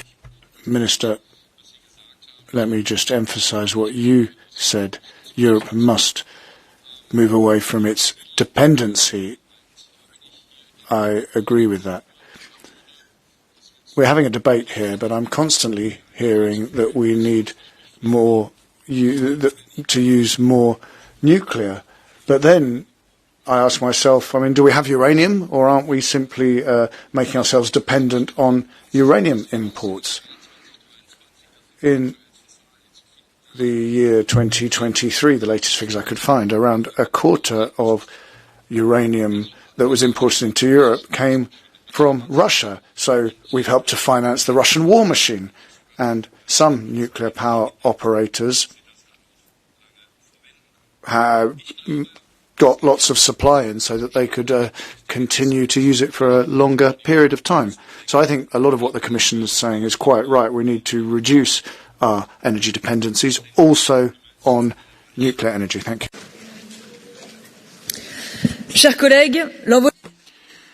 Colleagues, the sharp rise in oil prices triggered by the crisis in the Middle East is causing great distress among our fellow citizens who find it increasingly difficult to make ends meet. It's also jeopardizing entire sectors. Fishers, transporters, farmers, small business owners are exposed to a sudden cash flow crisis that threatens their livelihoods. In this situation, our leaders' sole concern should be to take urgent measures to lower energy costs. The Meloni government has done this with its fuel decree. Hungary has, by capping prices at the pump. Sweden has taken preemptive action by lowering several taxes on petrol and diesel starting in 2024, as has Portugal. In contrast, the French government stands out by its inaction. Yet simple and concrete solutions exist. A fluctuating compensatory energy tax, resuming gas and oil drilling operations in France, developing a carbon-free fertilizer production sector, reviving the biofuels sector and fourth-generation nuclear energy, and launching the geothermal revolution. A blue card? No. Merci. My next speaker is Madame Fries.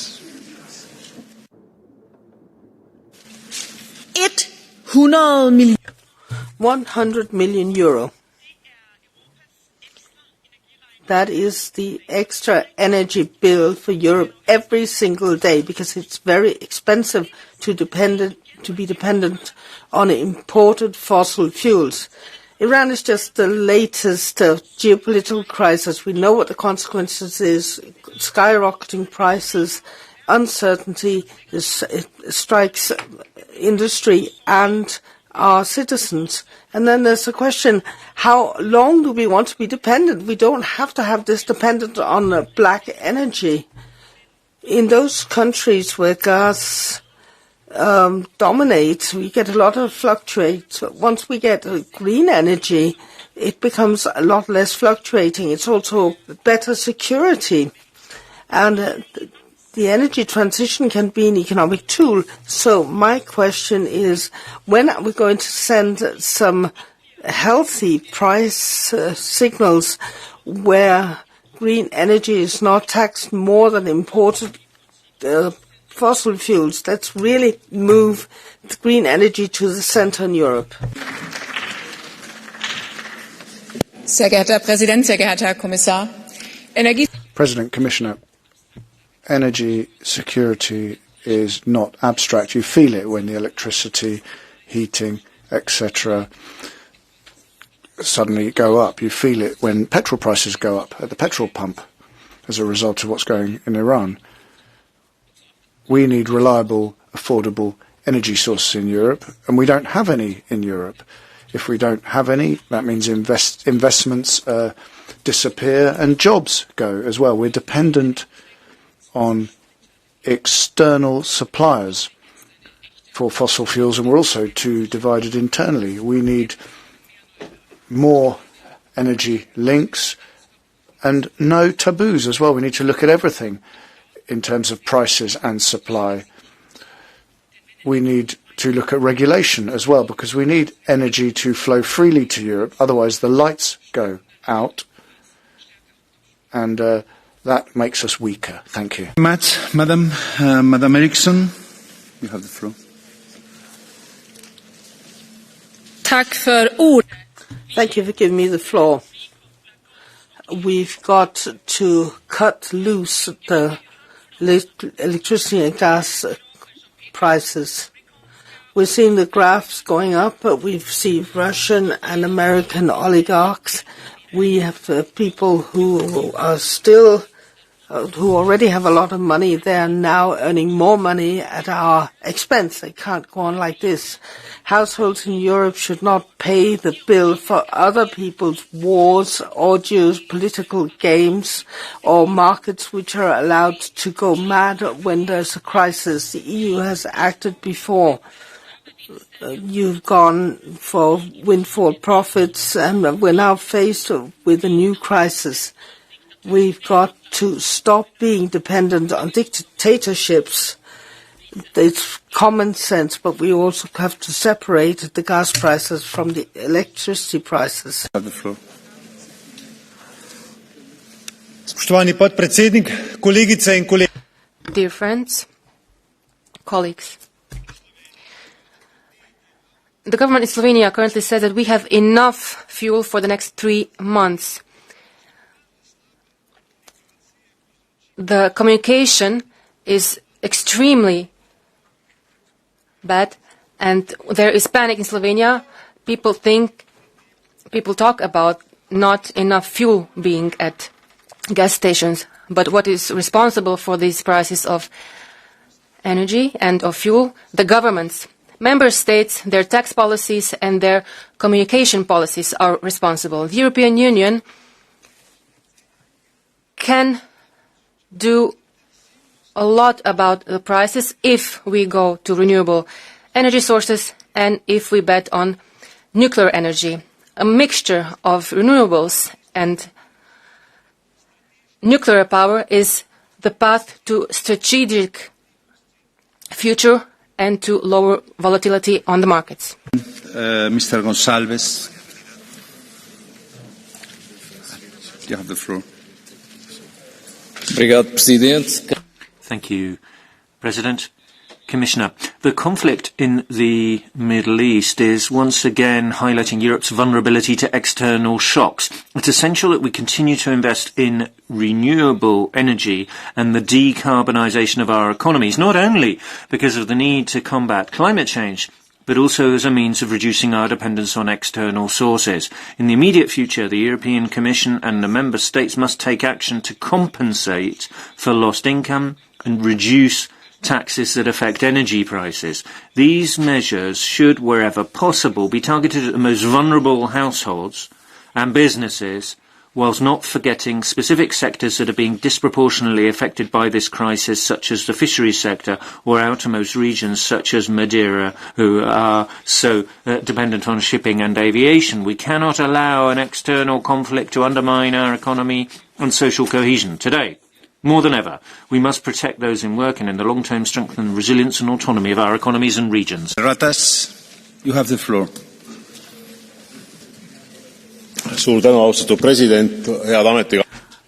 Dear President, Commissioner, Today we are talking about a very serious topic, energy security. This affects our families on a daily basis. It affects our enterprises, our energy security. In many countries, also in Estonia, it is a totally new crisis. The situation in Estonia is difficult for the industry, for the households. The rapidly increasing prices create instability on a daily basis. The competitiveness of our businesses is at stake. People have to decide between heating and food on a daily basis. I would like to ask here in the European Parliament directly, when we are talking about stability and affordability, where are the concrete and rapid solutions? Because this is what we need. We need mechanisms that protect smallest, the most vulnerable member states in the unexpected crisis situations. I hope that Europe this morning or at the latest this evening will take common steps to provide security to our families and our businesses. Thank you. You have the floor. Dear President, dear Commissioner, the international crisis continue to highlight the EU's dependence on imported energy resources that expose it to energy extortions. And the consequences are high energy prices for households and enterprises, especially in the southeast of Europe and Greece in specifically. More specifically. Secondly, energy poverty. Third, loss of productivity and jobs. Our goal is to protect enterprises and citizens. This is why we need more resources to produce and store energy internally. We need to better coordinate our market and to monitor them. And we need to protect European entrepreneurship. We cannot allow for our dependence to shift from the Middle East to the fluctuating prices of LNG from Russia, the US, or China. Energy autonomy is a matter of social justice, solidarity, and European sovereignty. Mr. Kelly, you have the floor. Commissioner. Whether we like it or not, we're going to need oil and gas for many years to come. And that means we should be utilising the oil and gas resources within Europe ourselves. Rather than leaving it in the ground, we should be utilising it. That means Corrib and Barrow in Ireland should be utilised immediately. But more importantly than that is to ramp up the deployment of renewables. That is the future. That means implementing as soon as possible the grids package, which is complete and which is accurate. And also, we will have to look at some of the obstacles in relation to the deployment of renewables, particularly planning and permitting. When a project is in the public good, like a renewable project, wind or solar, then it should get priority in planning, priority in permitting, and ensure that that public good is delivered. And if we do that, then we won't have to be worrying about geopolitical shocks into the future. The solution is in our hands. Let's do it. Let's back the Commissioner and make it happen. Thank you very much, Mr. Kelly. And last, Mr. Novakov.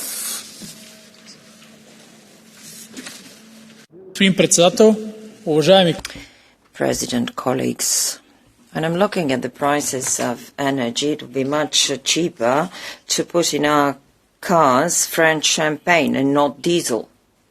And the only mobility that we'll see then would be mobility of voters from pro-European parties to radical parties, because these parties will use people's anger. They will give complicated solutions to easy problems. This is dangerous.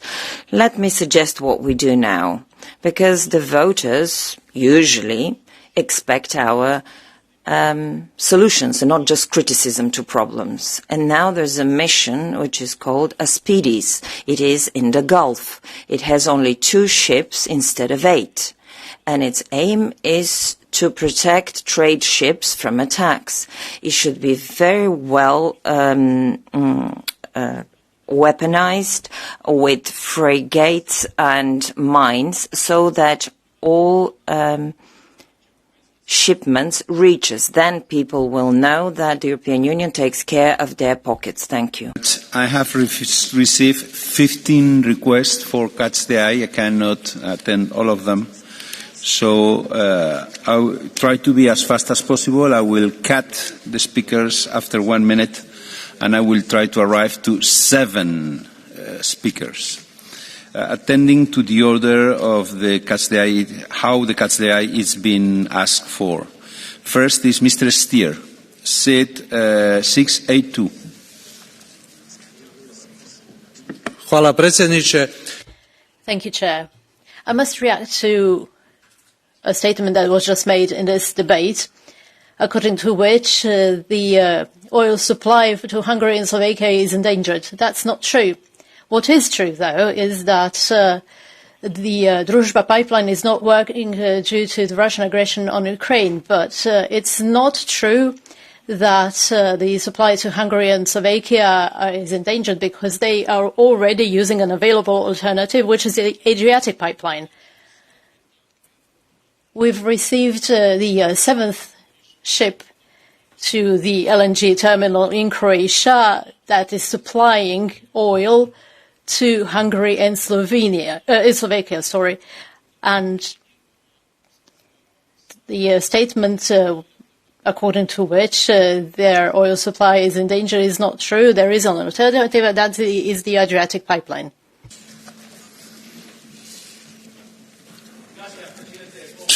Comisario Jorgensen. President, Commissioner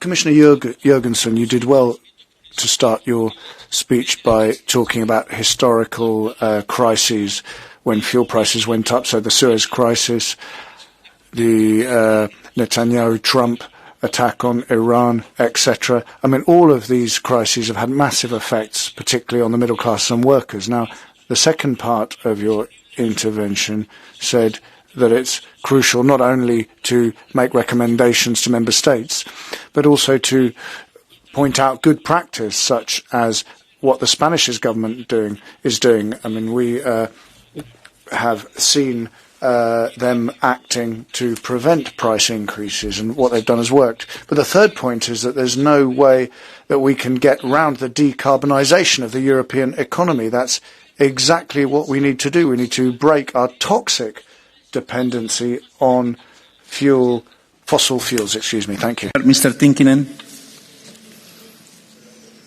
Arvoisa puhemies, Euroopan sinisilmäisyys hakee... Thank you, President. Well, I think there's a lot of naivety here, breathtaking naivety from the EU. A very expensive lesson is being learned as to what happens when you're faced with a hostile international environment. We've replaced one kind of dependency with another with the green transition. We've become dependent on China and others, and that terrible naivety has led us to where we are now, going from Russian dependency to Chinese dependency for raw materials, and we then see this escalation of tendencies with the violent attacks too, while citizens are being hit in their pockets. The citizens, ordinary people, are not satisfied by the green transition. They want heating in winter. They want heat and electricity. Thank you, President. Well, the war in Iran and Trump's flip-flopping on decisions has led to massive price increases, and energy bills have gone up. We're seeing inflation everywhere. We were hearing today that it's going to cause problems for households. I mean, we have these differences in member states, though, in terms of energy prices across Europe, and that's unacceptable. So, a question. What are the actual barriers that member states should do away with so that we can have a genuinely unified energy market? We want to know what the energy mix is that we need and which barriers should be got away with. We want to know this in a transparent manner so that we can make appropriate demands of the energy ministers of member states. Thank you. Colleagues, let me ask you a very simple question. Is there a solar energy crisis? No. Is there a wind energy crisis? No. But we do, again, have a fossil fuel crisis. And Trump's illegal war in Iran is costing our citizens, is costing our industries a hell of a lot of money. And who next to Trump is also responsible for this? It's his right-wing puppets like Orban, like Meloni, that want to protect fossil fuel, that are actually trying to sabotage our climate laws that are going to protect us against these high energy prices. They're not protecting our European industry, they are protecting the fossil fuel gains. And so, colleagues, the answer is staring us right in the face. It's wind, it's solar. Those are the only energies that we actually own, where autocrats can't blackmail us or raise the prices. It's time we grow a spine. It's time we stop begging at the feet of the autocrats. Let's double down on renewables. That's how we win. Thank you very much, Madame Glavak, seat 459.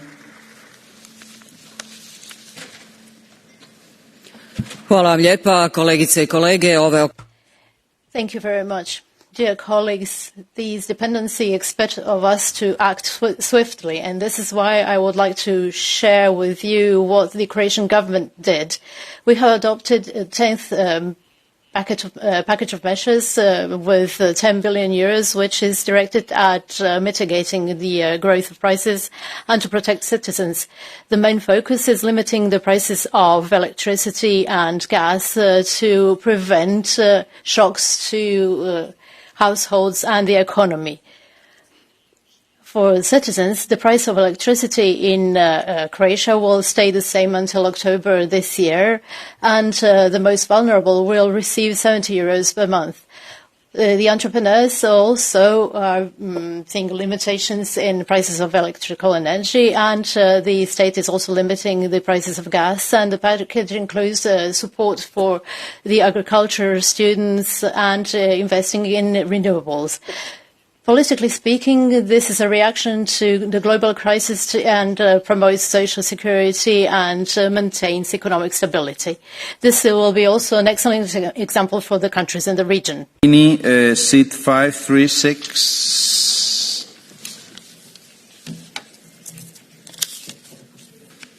Domnule președinte, domnule comisar, am aflat astăzi din partea Consiliului. President, Commissioner.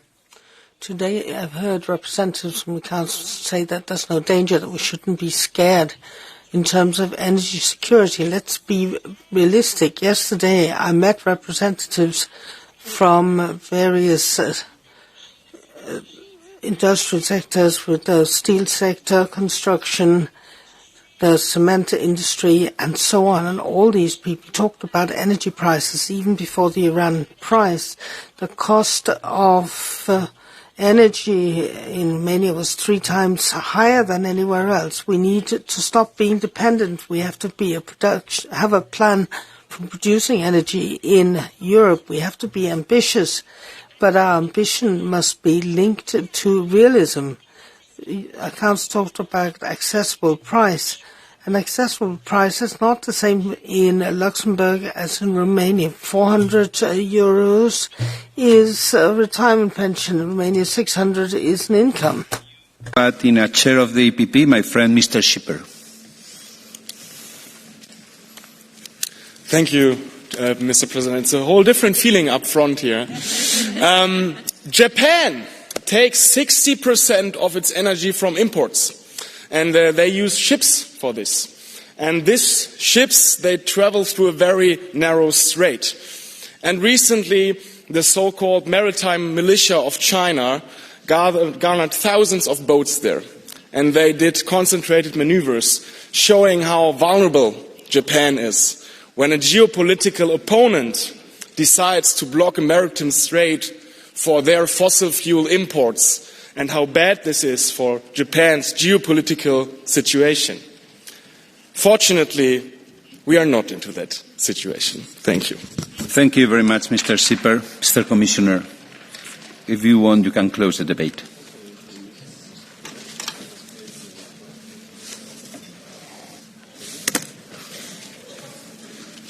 Honourable members, thank you for a very good debate.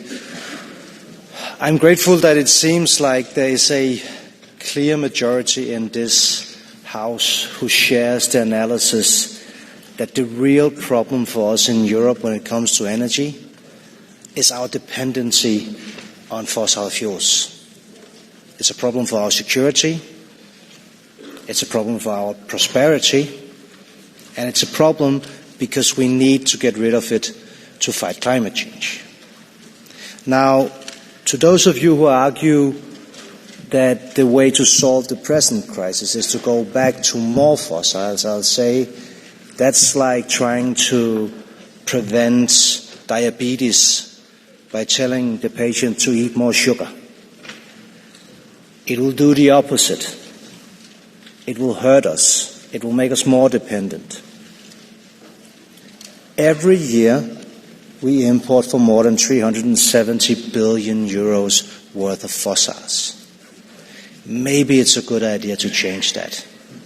Maybe it's a good idea to, instead of doing that, buying fossils, using them, buying some new, using them, let's grow our own clean energy, renewable energy.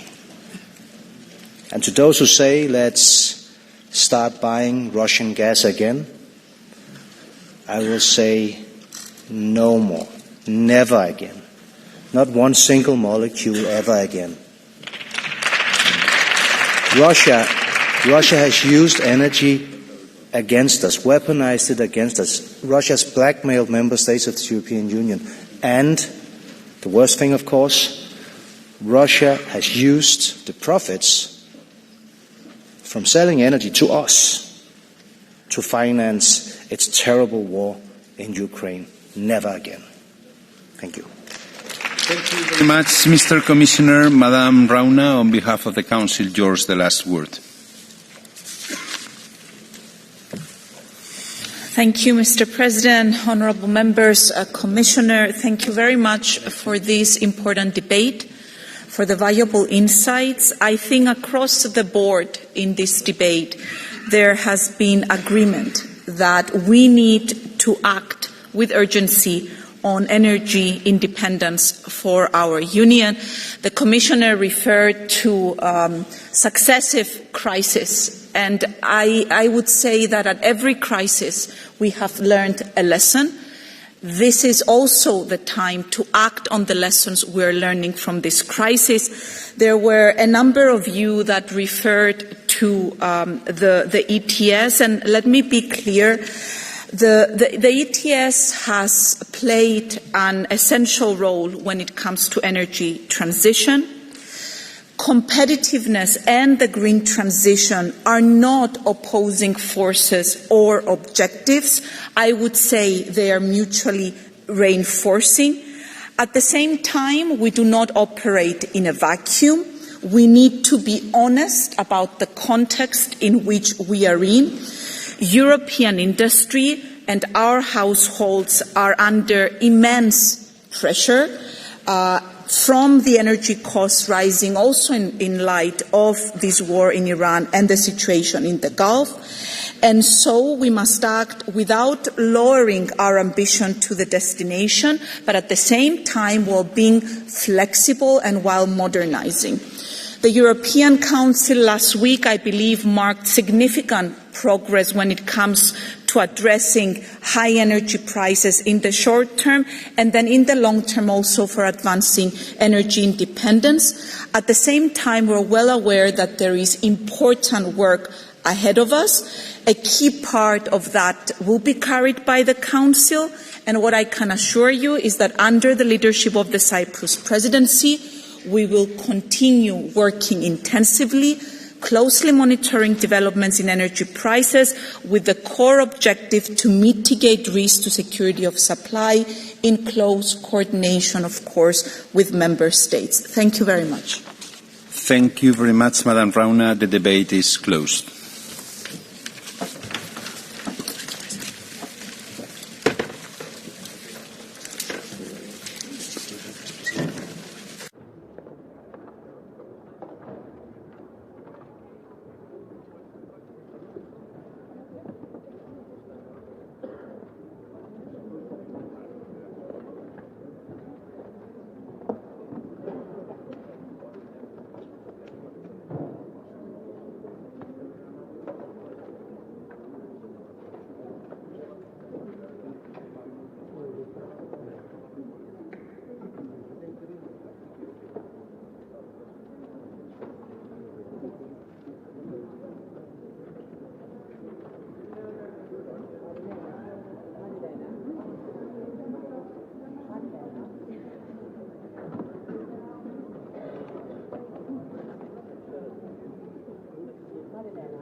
So we now go to the next item on the agenda, which is European Council and Commission statements, conclusions of the European Council meeting of 19th of March 2026. I will start by giving immediately the floor to President of the European Council, Antonio Costa. Thank you for being here.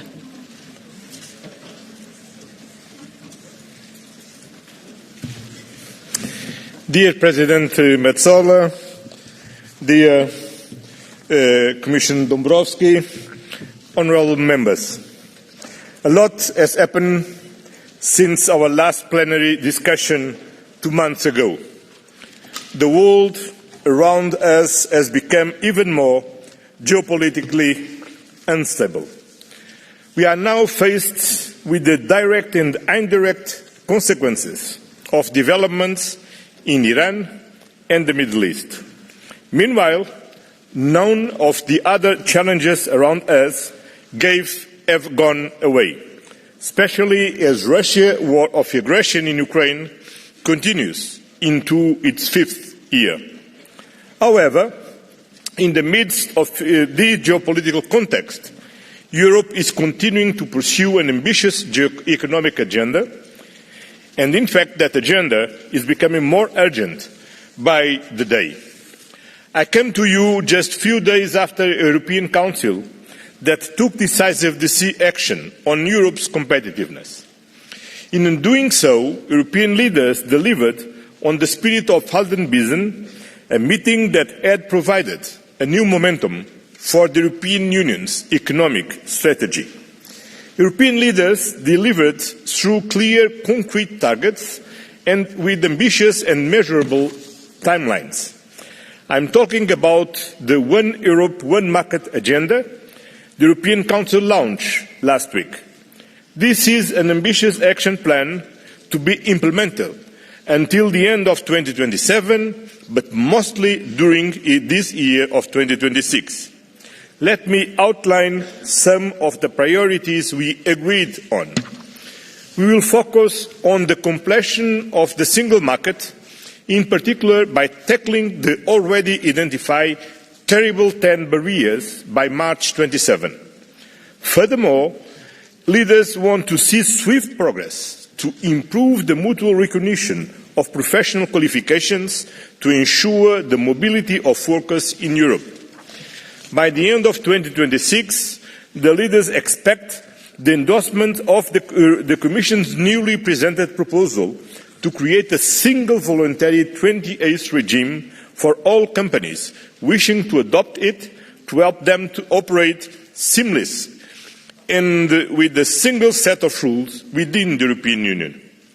Concrete decisions are also needed by the end of the year on the Savings and Investment Union in order to mobilise savings, increase private investment and create a truly integrated European capital market.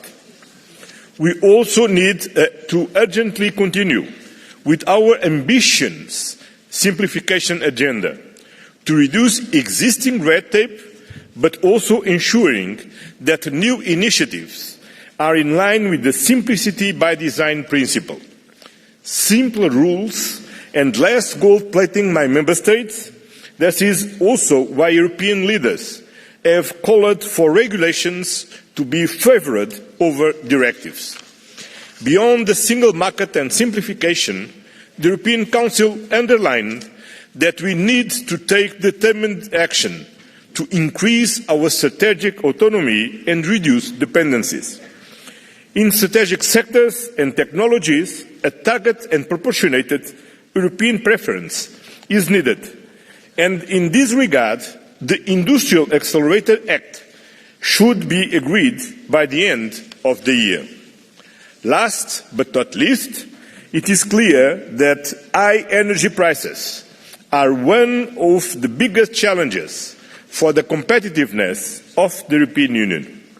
The current crisis in the Middle East and its impact on global energy supply confirm that the path we have chosen is the right one. Decarbonisation and the acceleration of homegrown energy sources in a technological neutral way remain the right way forward to limit dangerous dependencies and lower energy prices in the long term. There was no ambiguity on this in last week's European Council. However, it was clear that at the same time we need to take immediate action to protect our citizens and businesses. In this regard, the Commission will present a set of temporary and targeted measures taking into account the specific situations of member states and the particular vulnerability of certain energy-intensive industrial sectors in order to counter the risk of relocation and to protect jobs. Honourable members, in short, the One Market, One Europe agenda is ambitious, it is concrete and it is urgent. And it represents a real policy acceleration towards a more competitive Europe. But let me be clear, this change of pace and ambition will not bear fruit without you. The Parliament, together with the Council, will be the institution turning this agenda into tangible changes and benefits for European citizens and businesses. The Parliament will have its full say in shaping these decisions. We are working together towards a common objective, a more competitive and more innovative Europe. But this agenda is much more than that. It provides the solid foundation we need to protect and develop our prosperity and our social model. It means quality jobs, it means affordability, and it means leaving no one behind as Europe deals with harsh global competition. At the same time, this economic strength is also a strategic imperative. It will allow us to eliminate harmful dependencies, to ensure our sovereignty, even when it comes at a cost, to increase and sustain our growing investment in defence, to support Ukraine as long as it takes. We need to act together to ensure that we have the economic muscle to do all this. The current geopolitical context is acting as a catalyst for our competitiveness agenda, but it is also putting our values to test. And we must continue to defend the rules-based international order and uphold the principles enshrined in the United Nations Charter and our treaties. Violations of international law must not be accepted anywhere. The European Union must continue to stand firm on this. In the meeting with the United Nations Secretary General, António Guterres, during the European Council, it was once again clear that the European Union is and will continue to be a staunch defender of multilateralism. In fact, the European Union must become one of the main driving forces of a network of multipolarity in support of multilateralism, international law and the United Nations. That is the European Union's international vocation, and that is in the European Union's interest. Honourable members, the European Union will continue to be a force for stability, standing up for the international rules-based order. And we will take firm action to ensure our capacity to act in an unstable world. The implementation of the One Europe, One Market agenda is key in this regard, and I look forward to continue to work closely with this chamber to achieve this. Thank you very much. Thank you very, very much, President Costa.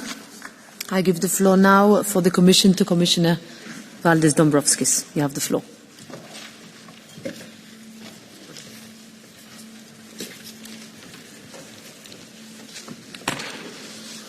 Madam President, President Costa, honourable members. President von der Leyen is in Australia for the signature of the EU-Australia Security and Defence Partnership and Trade Agreement. So I will represent the European Commission in today's debate. Let me begin with Ukraine. The EU remains Ukraine's biggest donor. Our total support reached €194.9 billion this month. Last week, 25 heads of state and government reaffirmed their continued and unwavering support to Ukraine. In December last year, the European Council took the decision to provide Ukraine with €90 billion support loan for 2026 and 27. The Commission appreciates the high level of urgency that this House has given to this file. This has allowed swift adoption of two of the three necessary legislative proposals underpinning the Ukraine support loan. We regret that the European Council could not reach the decision on the Ukraine support loan. When the European Council made the decision of support loan in December, there was one condition, that three countries would not participate in the loan. And this condition has been fulfilled. As President von der Leyen underlined after the European Council, and I quote, "The loan remains blocked because one leader is not honouring his word." But we will not be deterred. President von der Leyen has been very clear. We will deliver one way or another. At the same time, the Commission is progressing on the technical work for the implementation of the loan. We will be prepared to move swiftly to provide the support once there is agreement in the Council. We have already received the financial strategy from Ukraine and are working on conditions for this funding, including on the Memorandum of Understanding linked with the macrofinancial assistance programme. These conditions include structural reforms to strengthen the resilience of Ukrainian economy, anti-corruption reforms and further measures to speed up accession process and facilitate Ukraine's integration in a single market. Ukraine's future is in the EU, and our overall strategy on Ukraine remains the same: to provide maximum support to Ukraine and exert maximum pressure on aggressor Russia. The European Union is determined to continue weakening Russia's war economy, and this goal is even more important now, as we can see that Russia is benefiting from the war in Iran and the corresponding increase in the oil and gas prices. The European Commission has prepared the 20th sanctions package, and it is important to move forward with it. It focuses on further reducing Russia's energy revenues, targeting Russia's banking system, and limiting operations of its shadow fleet. We are also intensifying our engagement with international partners concerning their financial support for Ukraine. The European Council also discussed the latest developments in the Middle East, including Iran, Gaza, and Lebanon. The situation in the region is extremely serious. Developments in Iran and the wider region threaten regional and global security. We condemn Iran's indiscriminate military strikes against countries in the region. We need de-escalation and maximum restraint, the protection of civilians and civilian infrastructure. The European Commission stands with its partners and friends in the region in a spirit of solidarity and friendship. Cyprus has been directly impacted by this war more than any other member state. The security of Cyprus, as of any member state, is the security of the European Union. We stand firmly in support of Cyprus, and we therefore welcome the deployment by member states of military assets in the eastern Mediterranean. The European Council also expressed its deep concern about the increase in hostilities in Lebanon and its severe impact on civilians, including large-scale displacement, suffering, and loss of life. We will continue to stand by Lebanon, its authorities, and people.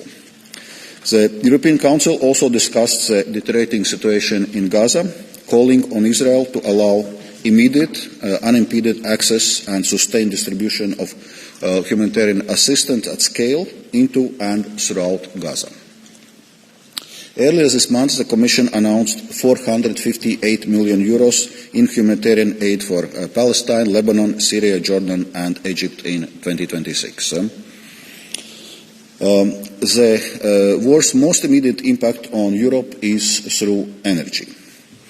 The Council called on the Commission to present a toolbox for targeted temporary measures to address recent spikes in the prices of imported fossil fuels arising from the crisis in the Middle East. The Commission will act across all four components that determine electricity prices. First, on energy costs themselves. Member States can already make use of state aid measures to compensate for the cost increases of energy, and the Commission will further flexibilise the use of state aid for this purpose. Second, on grid charges. The Commission will prepare a legal proposal to improve the productivity of grid infrastructure and allow Member States to reduce grid charges for energy-intensive industries. Third, on taxes and levies, the Commission will propose to mandate lower tax rates on electricity and to make sure that electricity is taxed less than fossil fuels. And fourth, on carbon pricing. The emission trading system is working and delivering on its promise to massively reduce gas consumption, but we need to modernise it and make it more agile. We are preparing measures, including updating the benchmarks for free allocations and taking into account concerns of industry, increasing the firepower of market stability reserve to reduce price volatility, and this will be followed by the broader review of the ETS system. The Commission will continue to report to the Council on the potential impact of recent developments for the EU in terms of energy security and energy prices, supply chains and migration, and will propose appropriate measures. Energy is just one element of Europe's overall competitive position. Leaders also discussed how to further deepen the single market. To this end, the Commission will soon present its One Europe, One Market roadmap. The roadmap will set out key legislative measures with a very clear timeline, targets, milestones for delivery by the end of 2027. Last week, the Commission presented the proposal for the EU Inc. This is a foundation and starting point for the EU's 28th regime. This makes it easier, faster and cheaper for our companies to start, scale and do business across the EU. Here we count on co-legislators to swiftly proceed with the adoption of this file. Our simplification agenda continues apace. The European Council called on the Commission, the co-legislators and Member States to continue ambitiously simplify rules and reduce administrative burdens at the EU, national and regional level. We have set an ambitious target of 25% cut in administrative burdens for all businesses and 35% for SMEs. Last year, the Commission tabled 10 omnibus proposals. These proposed measures have potential for 15 billion euros reduction of recurring administrative costs and 6 billion euros in one-off savings. These are real savings that contribute to boosting the competitiveness of EU companies. The European Council called on the co-legislators to agree all pending omnibus proposals before the end of 2026. This year, more than half of legislative initiatives in the Commission's work programme have a strong simplification focus. This means that they must deliver net administrative savings.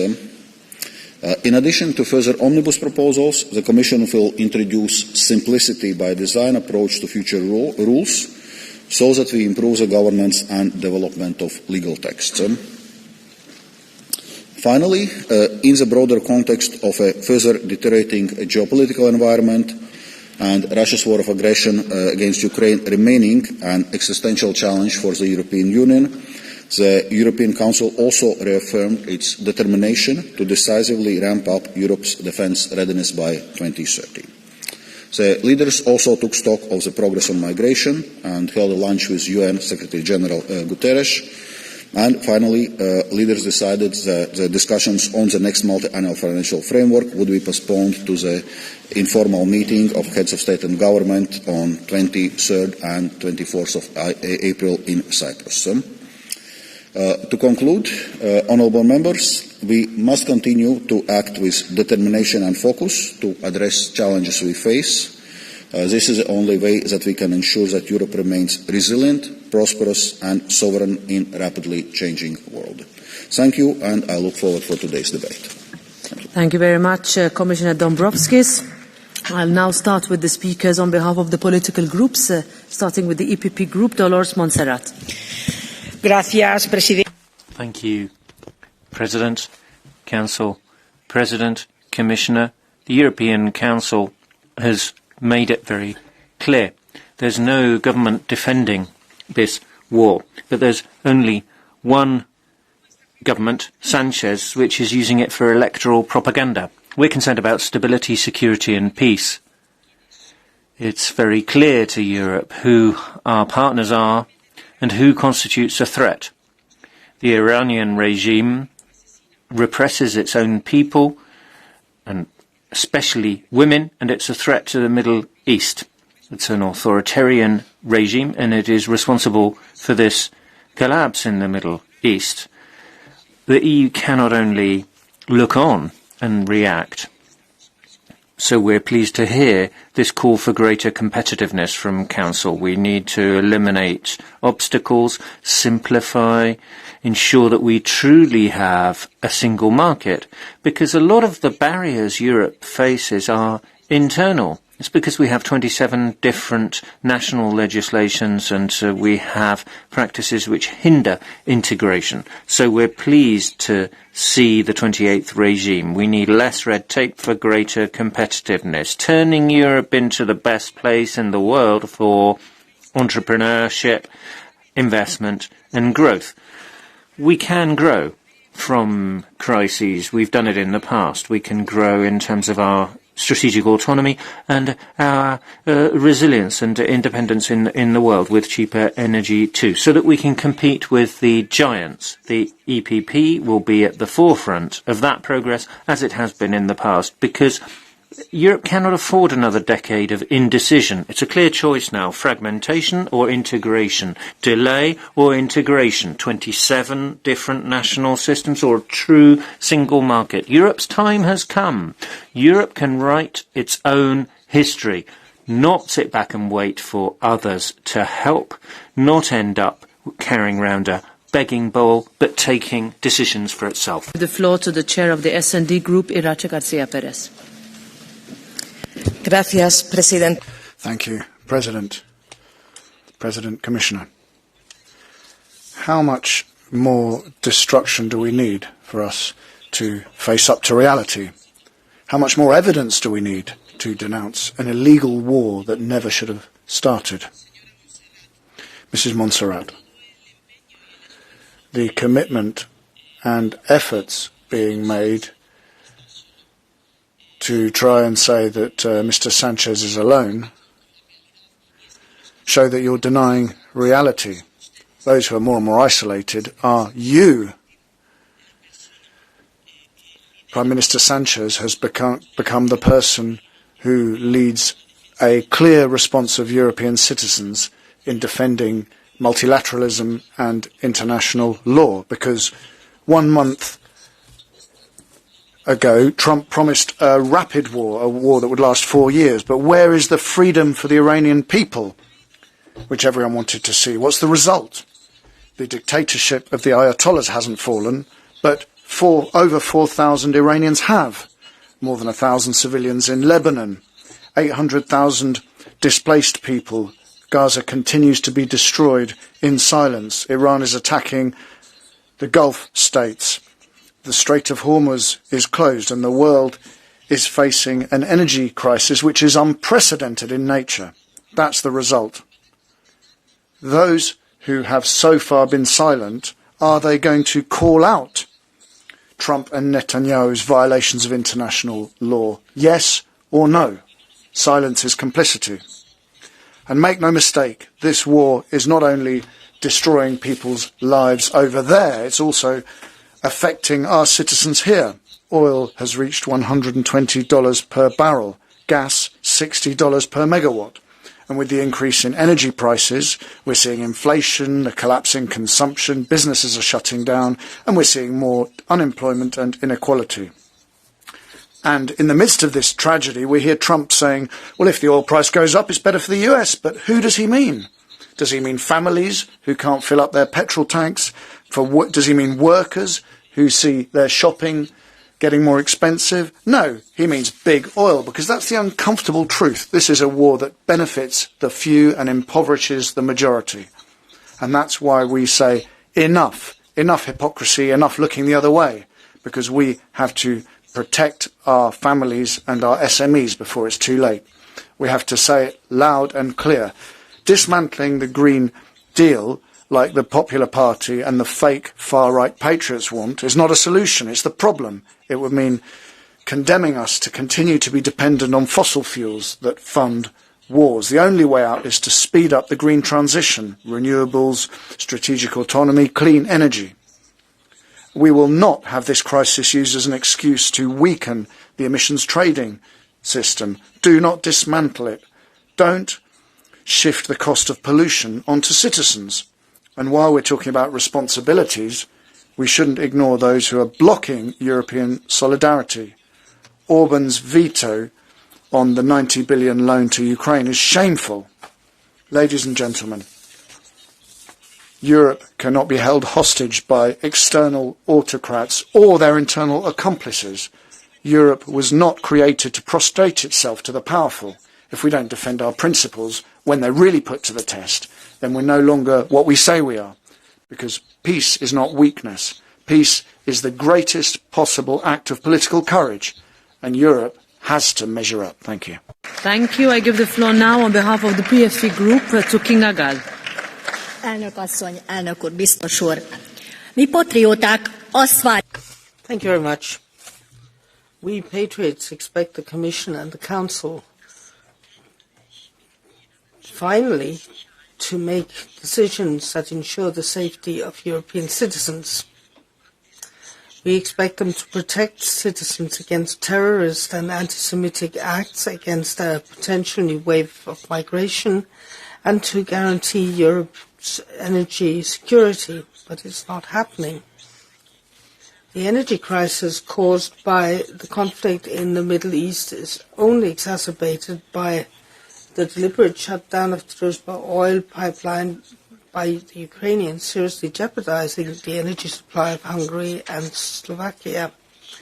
Therefore, we're pained to see that Europe is not standing in support of these two countries, and there's been no clear condemnation of the death threats directed at the Hungarian Prime Minister and his family from the Ukrainians, nor has there been any public outcry over the fact that Hungary's foreign minister is being wiretapped.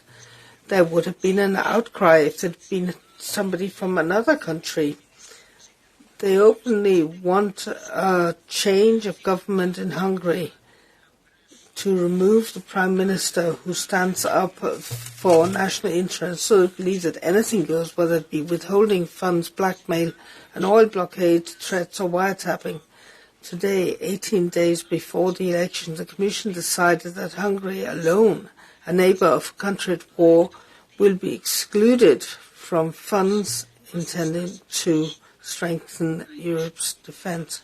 What is this if not open interference in the Hungarian elections? The European Commission is becoming completely discredited. We patriots will grow even stronger on April 12th in Hungary. Of the ECR group to its co-chair, Patrick Jaki.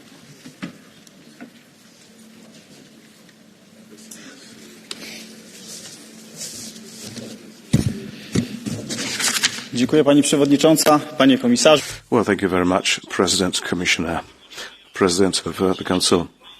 At the Council summit, you lost a good opportunity to cut out this cancer, which is ETS.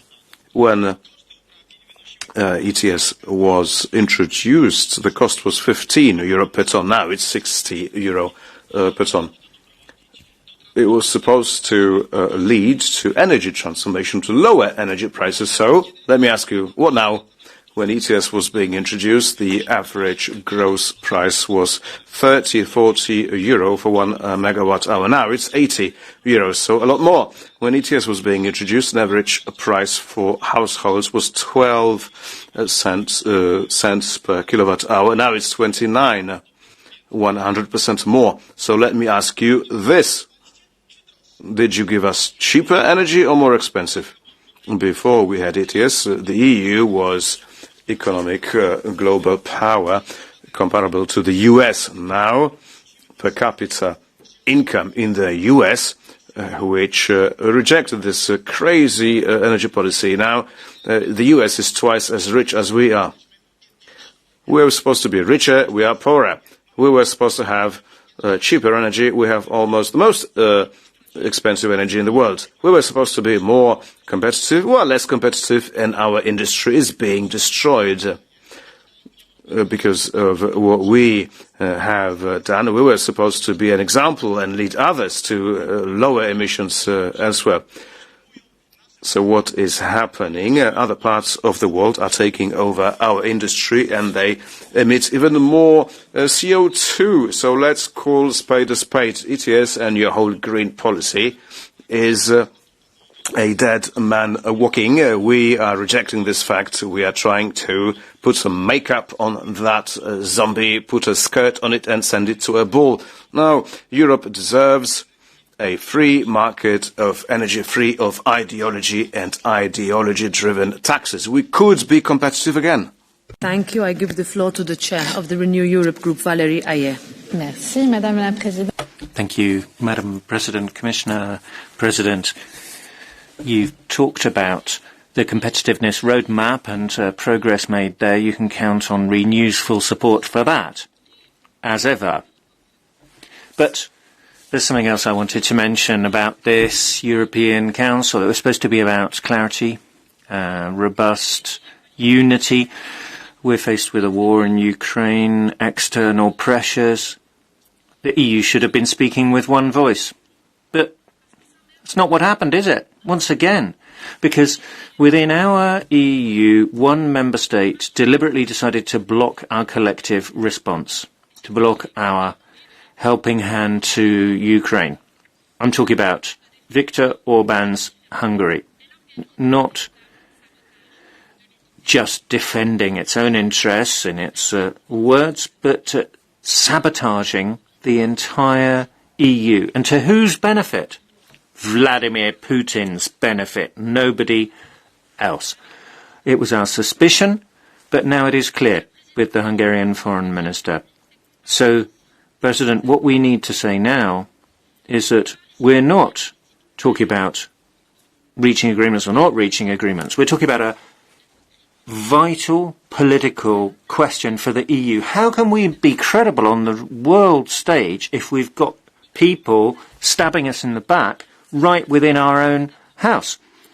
And how can we be taken hostage by one national government? Now, things may change on the 12th of April. They may turn the page on Viktor Orban, but that won't solve the problem of unanimity, because that rule paralyses us. It weakens us, and worse, it exposes us to external influence.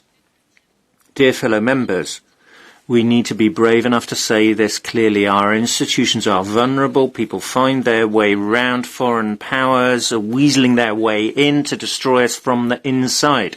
So let us sound the alarm.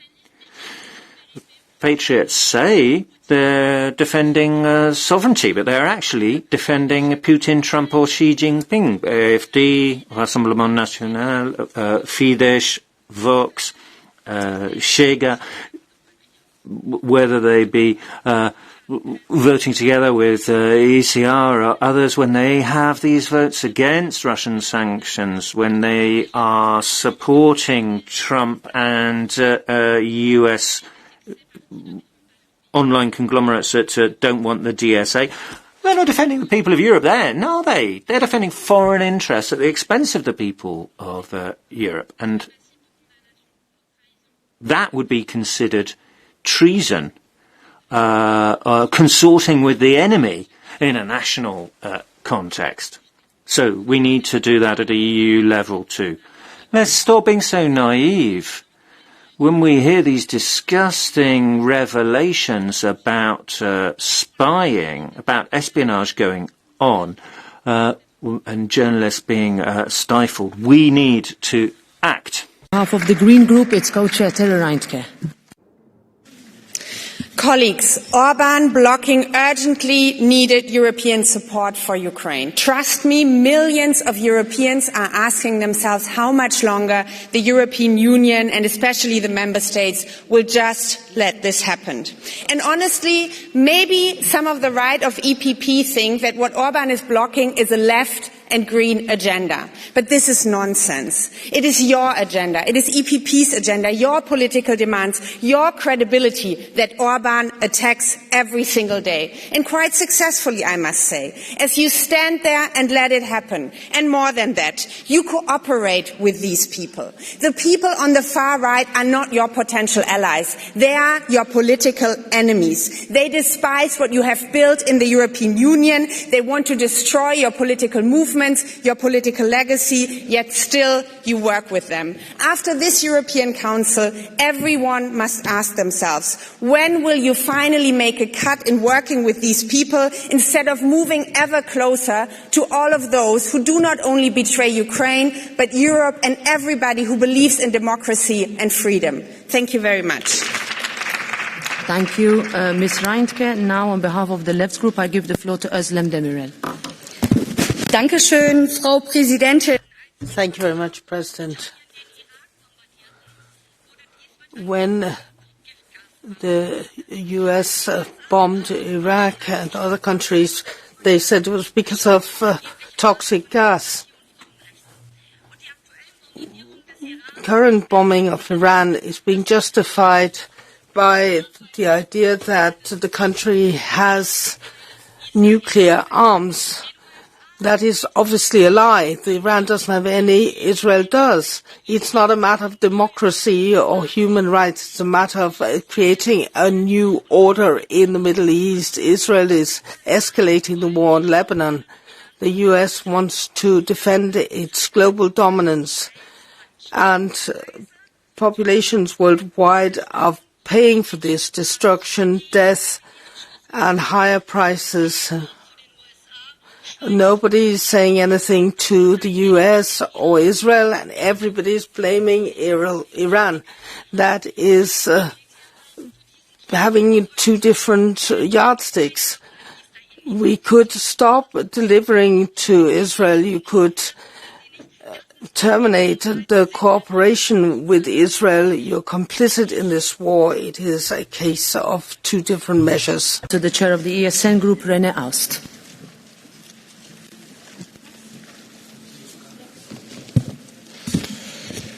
Benzin und petrol and diesel cost more than €2 here and now. Everyone says it's because of the Iran crisis. That's partially true, but it's only half true. What no one's saying is that Brussels has already decided that in 2028 the CO2 price will go up again. Citizens and businesses will have to pay more for energy again. Experts think that a litre of petrol is going to cost 40 cents more. We're soon going to be paying €2 per litre of petrol. €3 at some point, and that's no surprise. This is something that mainstream political parties have done, and it's something they want. All the main parties, the CDU, the Greens, the Socialists, they're preparing the next increase in prices. But we say, no, citizens have paid enough. The prices need to go down immediately. That's what the European Council should be discussing. They shouldn't be talking about world politics. They should be putting individual citizens' concerns at the heart of what they do. Thank you. Now I give the floor to Paolo Cunha, 1.5 minutes.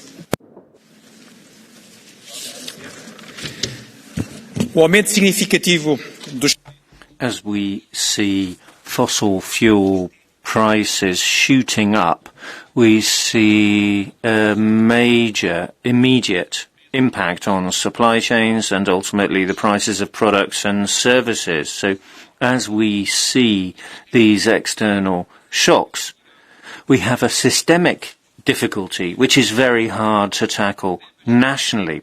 The EU needs to coordinate, show solidarity and cooperate rapidly.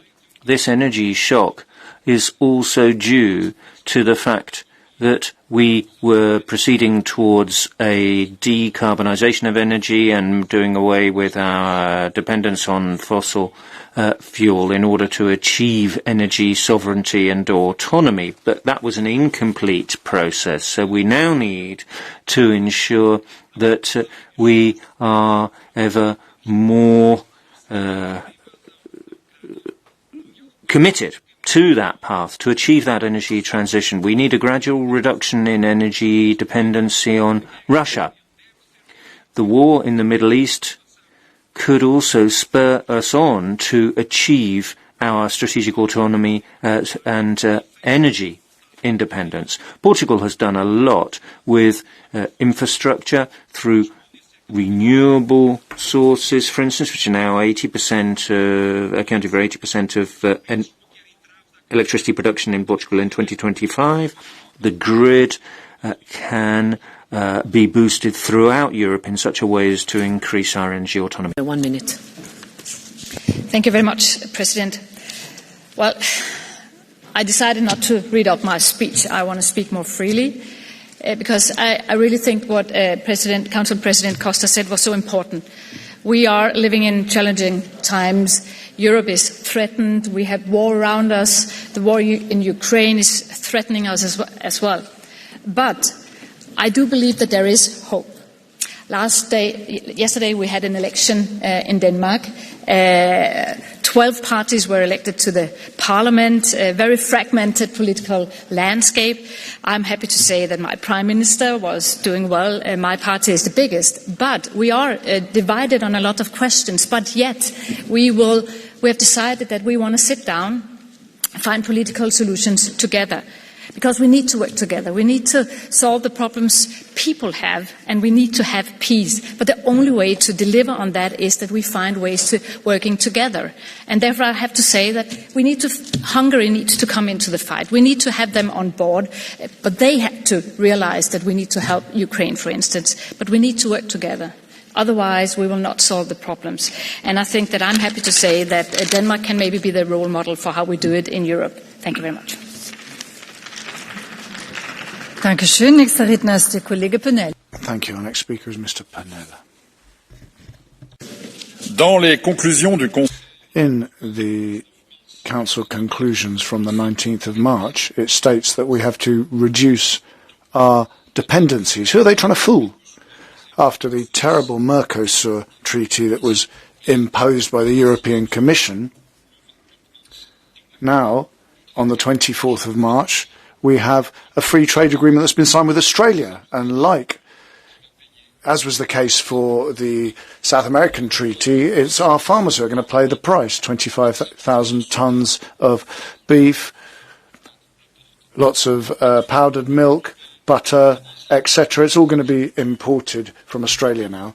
The European Commission is organising the death of our agriculture, the constraints placed on our farmers, these trade agreements, and the future CAP budget confirm that. A few days ago, the European Commission recognised that reducing the share of nuclear energy was a, I quote, strategic error. How long will it take? How many years will it take for the European Union to recognise the massive error that's being made, i.e. undermining our food sovereignty and increasing our dependencies?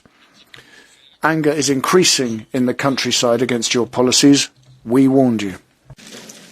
Dankeschön. Nächster Redner ist der Kollege Fidanza. Thank you. Mr. Fidanza now, please. Grazie, Presidente. Thank you, President, Commissioner, President Costa, colleagues. The EU is under pressure on several fronts, and we can't afford slow or ideological responses. The crisis in the Middle East is calling us to urgently take action because we've seen critical raw materials, energy and trade affected generally. Even internal security and new migration flows are on the horizon. So we need to react now, not with the kind of crazy way we reacted to the flows from Syria in 2015. We need to ensure that there are negotiations to end Iran's nuclear ambitions. The EU has to be brave, defend energy security for its citizens and the competitiveness of European businesses. And for that reason, I think the Italian government's initiative has been extremely helpful. 10 other countries have signed up to that. The way in which we tackle ETS in order to help with energy bills is something that is subject to a lot of variation from one member state to another, but it's unsustainable in many cases.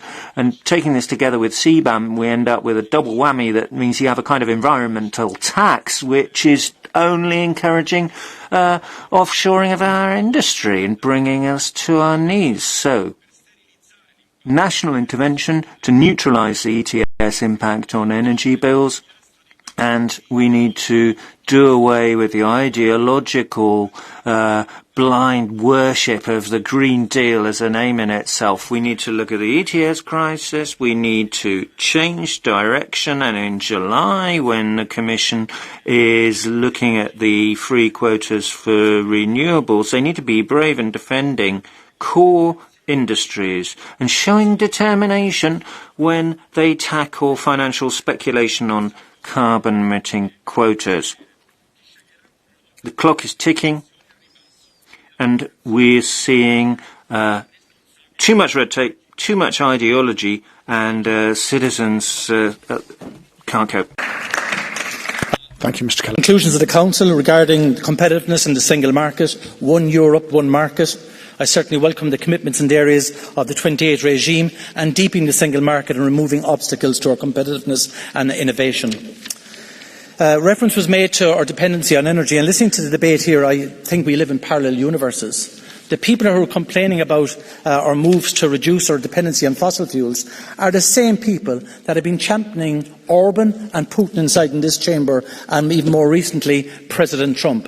The fact of the matter is the increase in energy prices are primarily because of the war in Ukraine that Putin started 5 years ago, and in the context of Netanyahu and President Trump invading Iran. They are simple, indisputable facts. The idea that we would be more dependent on fossil fuels simply would mean that we would have craven people like Orban, who would be kowtowing consistently to Putin, trying to ensure that he can receive cheap oil and gas from that dictatorship. It is clearly important that we stand firm with the people of Ukraine, with the government of Ukraine, in providing the €90 billion loan for 2026 and 2027, and more importantly, that we deal with people who are treacherous to the principles and the values of this particular Parliament, of the European Union in general, and the people of the European Union. It is shameful that people are justifying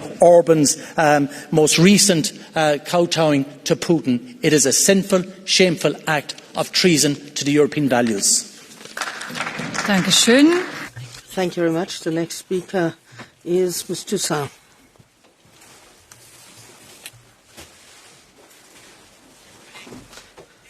Ladies and gentlemen, our dependence on fossil fuels destroys the climate and is extremely expensive for European citizens. When we see the prices on the pump, we can see this very clearly. With the Green Deal, we took a step towards a reduction of the use of gas, and this is not the time to backtrack on that. The European Commission is now suggesting that we develop new fossil infrastructure for close to €80 billion and to finance ISMAD and others which are involved in the war between Israel and Gaza. Less than half will actually be for Bamak and other natural programs. We could relaunch the Green Deal. We could demand 100% sovereign, 100% green investments. Thank you. The next speaker is Ms. Sara Sanchez. Señorías. Thank you, President. Honourable members, Venezuela invaded due to oil. The Strait of Hormuz is burning. The illegal actions of the head of state of the United States and Israel are leading us into a crisis like the one we saw in the 70s, with oil going up to over $120 the barrel, with electricity getting more expensive. And who's paying? Well, not you, not the CEOs of the big oil companies. The same people, as always, are paying the price. Ordinary people and families. In Spain, oil is at over €2 a litre. And in the meantime, people are cozying up to Trump to try and do business. And you're trying to reduce taxes on people doing that. There is a minority that is getting rich off the back of these crises. And you're responsible for that. You're responsible for the genocide against the Palestinian people and in Lebanon. You're responsible for the war. And you are responsible for this crisis. What's at stake is the future of our people. And you've caused that just to obey Netanyahu and Trump. And we will say this as many times as it's necessary. No to war, no to NATO. Thank you very much. And the next speaker is Mr. Nicolau Alavanos.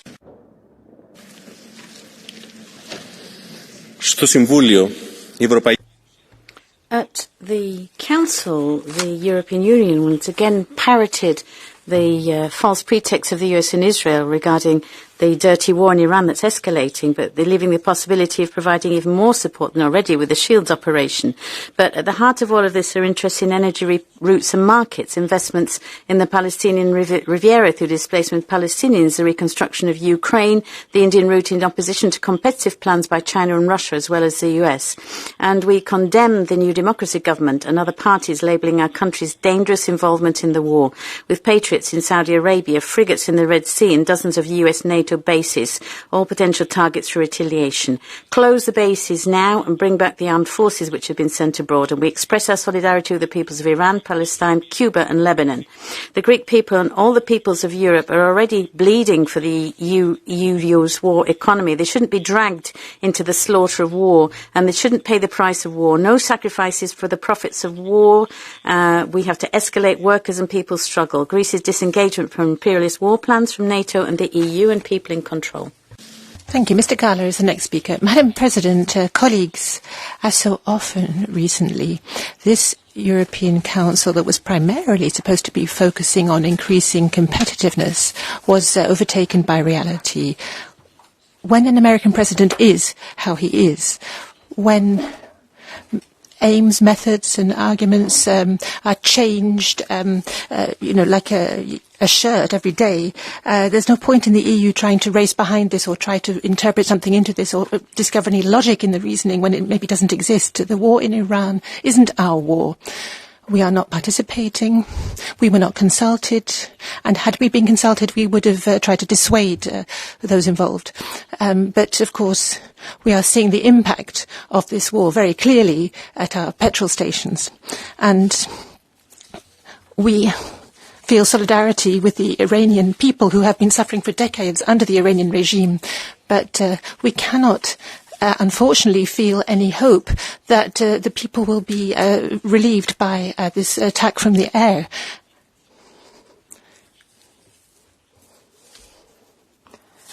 We also feel solidarity with those who are now falling victim to the retaliation of the Iranian regime in the region.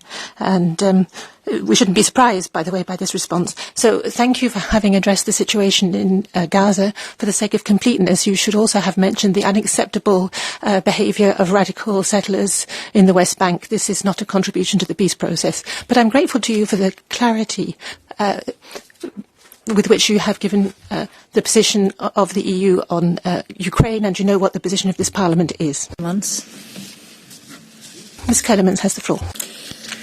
Vendredi, les 27 chefs d'État et de gouvernement. On Friday, the 27th heads of state and government examined the outcome of the attacks launched by the United States and Israel against the Islamic Republic of Iran.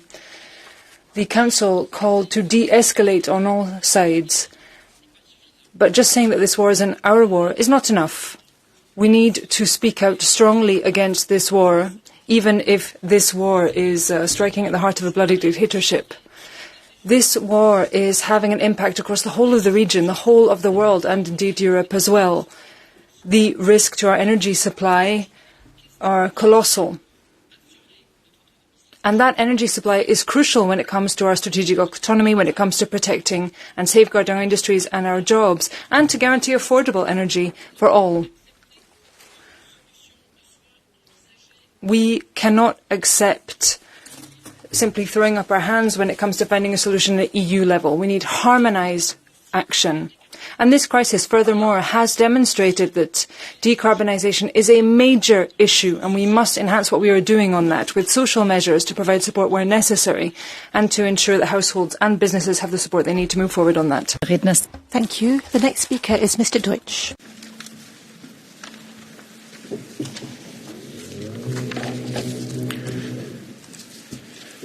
Brüsszel és Kijev is durván beavatkozik a magyar választásokba.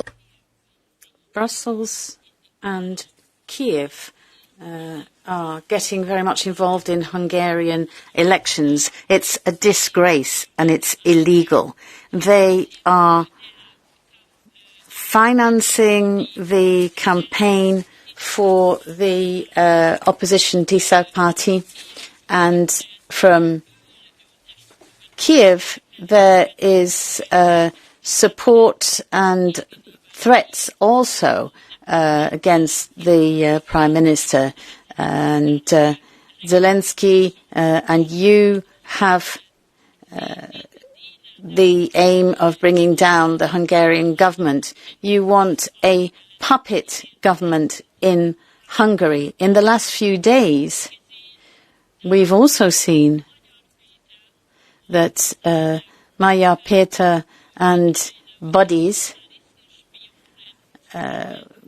got together with a journalist spy who has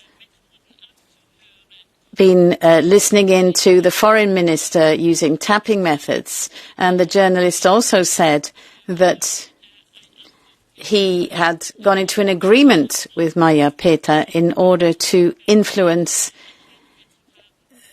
specific decisions if the government is overthrown. We will defend Hungary with all means, and there will be consequences post the elections. Sieper. Bitte schön, Kollege Sieper, 66. Bitte. Mr. Sieper, you have the floor. Mikro, Ich glaube, es könnte passieren, dass ich noch I might have to ask a follow-up. Colleague, I often wondered if you actually speak German, because it's your name. Anyway, sorry. Colleague, today we have discussed the ideas and mental confusion of the US President Donald Trump. In your speech, I recognized some of the narrative that we usually hear from him. So I was wondering what you were just doing now. Was this a preparation for preparing a story about a stolen election when Mr. Orban loses? Or is this kind of reverse psychology because for years Mr. Orban has been manipulating elections and now in a sort of Trumpian way you want to sort of blame all of this on the democratic opposition? Kedves képviselő úr, az élet az... Well, dear colleague, life isn't a John le Carré spy story. It sounds great, what you've just been saying, but the truth is somewhat different. The biggest opposition party in Hungary is working together with someone who claims to be a journalist, but actually is part of the Secret Service, who works together with the foreign forces and has tapped the Hungarian foreign minister. I'm surprised you're not horrified by that. Yes. So, if there is this brilliant spy that you're talking about, when he's so brilliant, why do you know that he is a spy?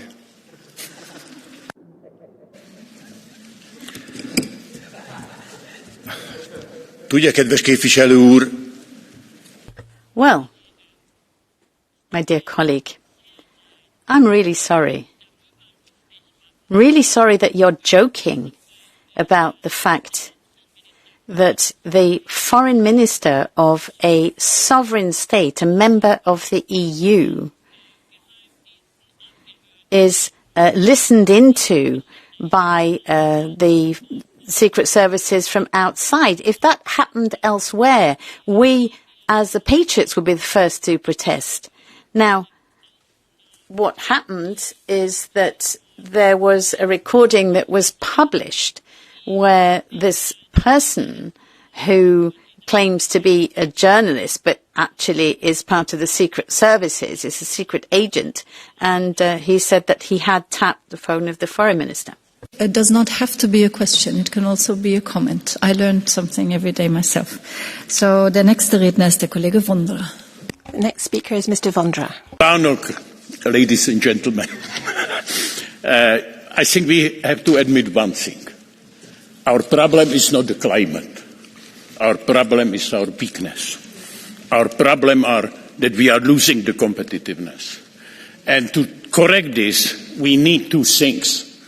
To have the lower prices of electricity and energy in the short term and nuclear embarrassment in the strategic long term. And here we have a problem. On nuclear, I welcome the admission of Ursula von der Leyen that abandonment of nuclear was a strategic mistake. If this is a strategic mistake, we should correct this. I asked Madame Ribera a week ago when you will submit the delegated act as a commission to put equal feeder, and no response. So again, I am asking, when do you do this? And on ETS, we really need a serious reform, not a cosmetic one. So please, we must do this now, and we must do a deep reform. Thank you. Thank you very much. The next speaker is Mr. Gebrandi. Thank you, Madam Chair. President Costa, Commissioner, the world today requires Europe to develop into something it is not yet. Develop into a political giant, develop into a military force, and develop into the most innovative economy with high-tech and very low energy prices. Development. For that, we look at our heads of state. The European Council shall, and I quote the European Treaty, provide the Union with the necessary impetus for its development. And this responsibility is not met. National short-term interests damage European strength. Corrupt national governments frustrate decision-making, and countries that fall behind economically ask the EU to weaken its standards, pulling it down. That is not development, that is paralysis. President Costa, please pick up the current challenge. Work with those member states that want a stronger, more united Europe, and make Europe develop into what is so badly needed. Thank you. Thank you very much. Colleague Gerbrandy, there is a blue card by Mr. Smith. Do you accept it?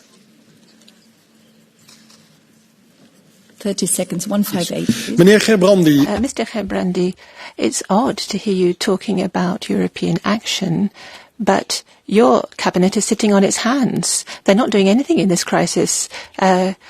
Companies, households, you're not doing anything for them. How can this happen? We have the danger of distorted competition in the EU, and this is due to the inaction of your own government. So get to work with your party, with your coalition partners in the minority cabinet, and come forward with support measures in the threatening crisis, because we're running out of gas.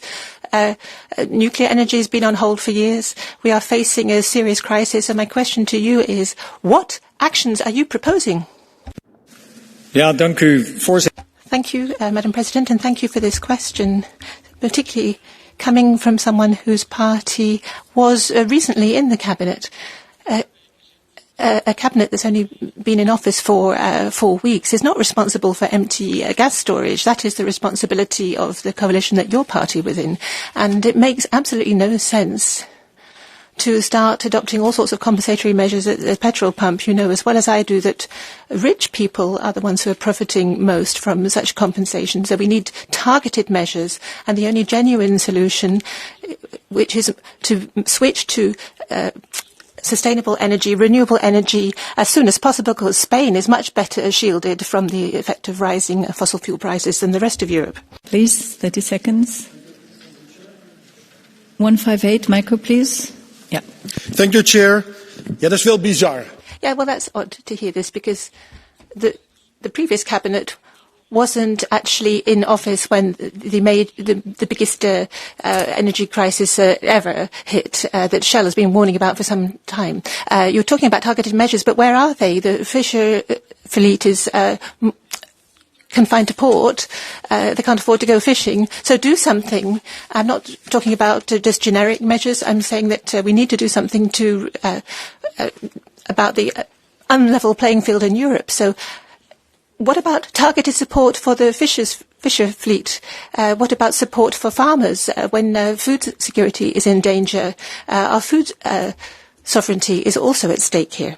Voorzitter, Madam President, I think you're repeating what you already said. I think the only thing that really helps is what was in the Green Deal that you couldn't take seriously. In other words, energy efficiency, energy saving, that is the most important measure to be shielded against this kind of price shocks. As long as the EU is so dependent on fossil fuels that come from outside Europe, no emergency measures are going to provide any structural relief. So embrace the Green Deal finally, and let's work together on having much lower energy prices for everybody, including fishermen. Thank you very much. The next speaker is Mr. van Lanschot. So, colleagues, Trump demands that we follow him into war. International law is ignored again. Groceries are more expensive. Businesses struggle with high energy prices. A tank of gas costs more than ever. And the profits are flowing directly into Putin's pockets. All because of another reckless war the US government started. And that same United States raises tariffs, threatens to invade Greenland, and has a security strategy that aims to destroy the EU. And now, that same United States demands our help? Well, if you want our help, act like the ally we once knew. Support Ukraine, show some respect for international law, and stop this destructive war. Europe, these are things we can demand when we are united. We can achieve so much more without a veto, without a traitor wannabe dictator in Hungary. Let's create a United States of Europe and speak with one voice. Thank you. Dankeschön. Thank you very much. The next speaker is Mr. Ressler. Hvala potpredsjednice, poštovani predsjedniče Europskog vijeća. Madam President, President of the Council, colleagues, the reshuffle we are seeing in Europe requires more political determination, more courage and more self-respect for our continent. At a time when dangerous wars are taking place in our neighbourhoods, where we are seeing hybrid threats to our territory, blackmail, now more than ever we must stand united around clear measures to ensure the independence of our continent. We need to invest in our defence, in our resilience, and in protecting our external borders.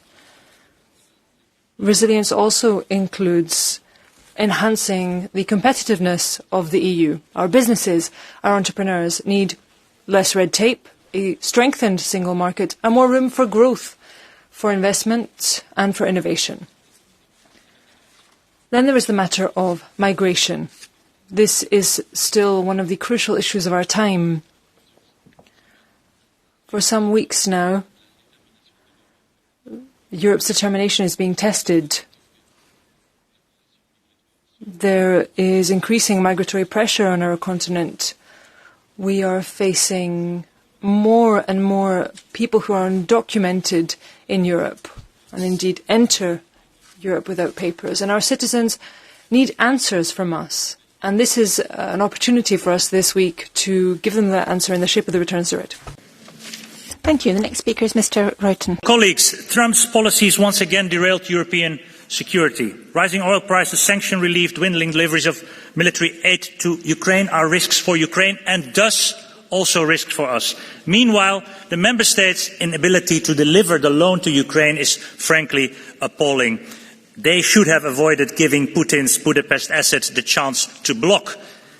They opted for easy. Narrow, short-term national interests once again mean we lack a strong European solution. The illegal and botched Iran war learns us Trump's so-called peace negotiators are only interested in own financial gain.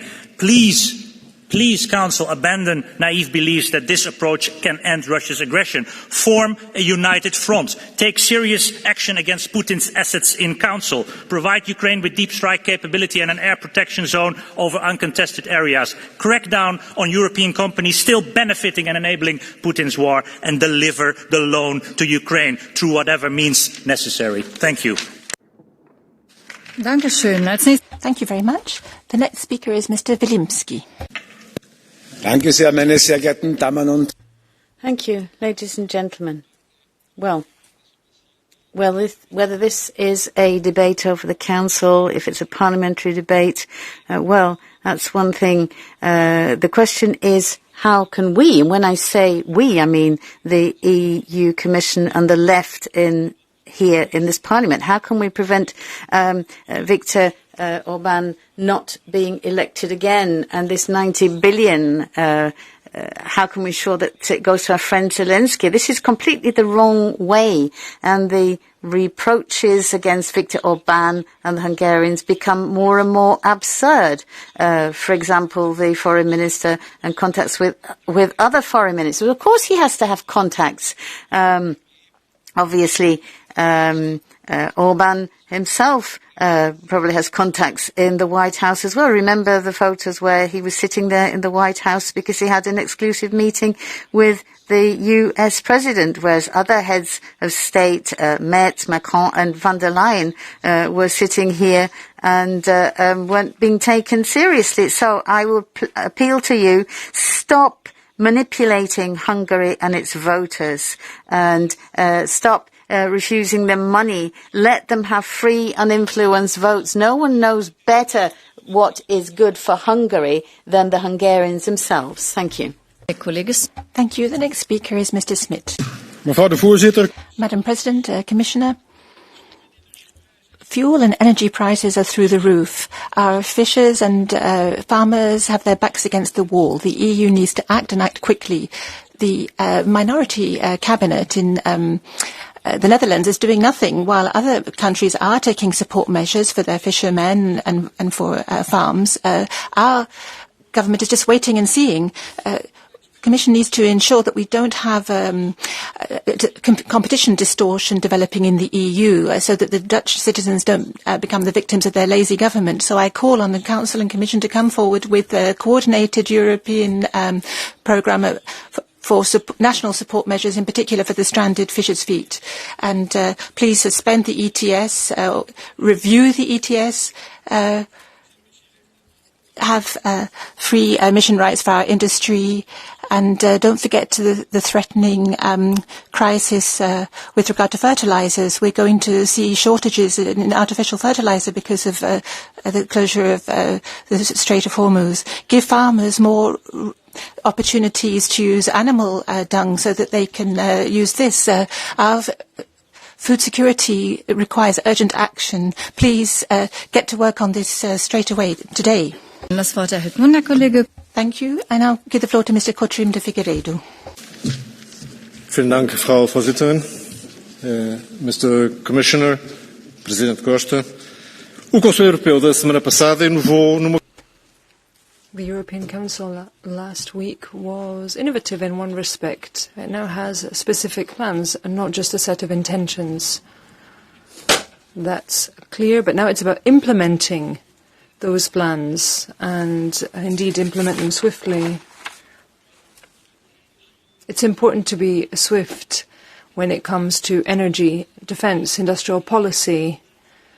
And it was clearly stated that fragmentation and obstacles within the single market are the main driver of our lagging behind. And this, and it must be said, this is the fault of the member states. They still haven't realised that their success depends on the European project and not just what they do in the national sphere. We need to focus in now on the EU and on our market, and it's time for us to really zoom in on strategic autonomy. It's something that we defend a lot, but that shouldn't be used as an excuse to uphold nationalism.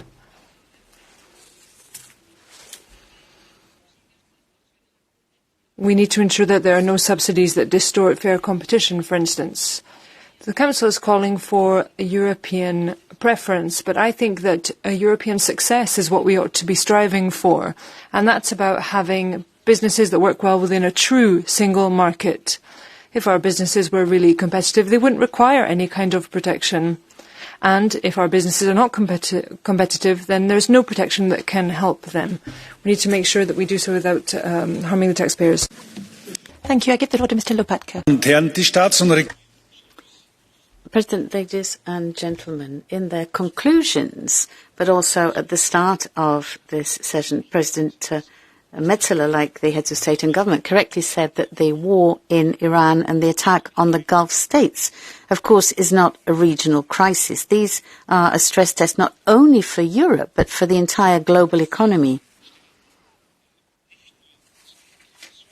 So they are threatening not only our energy supply, but they are also triggering debates about how we can correctly react to this type of situation and a dictatorial regime as we have in Iran. What can our answer be? We have to work more closely together with the Gulf states.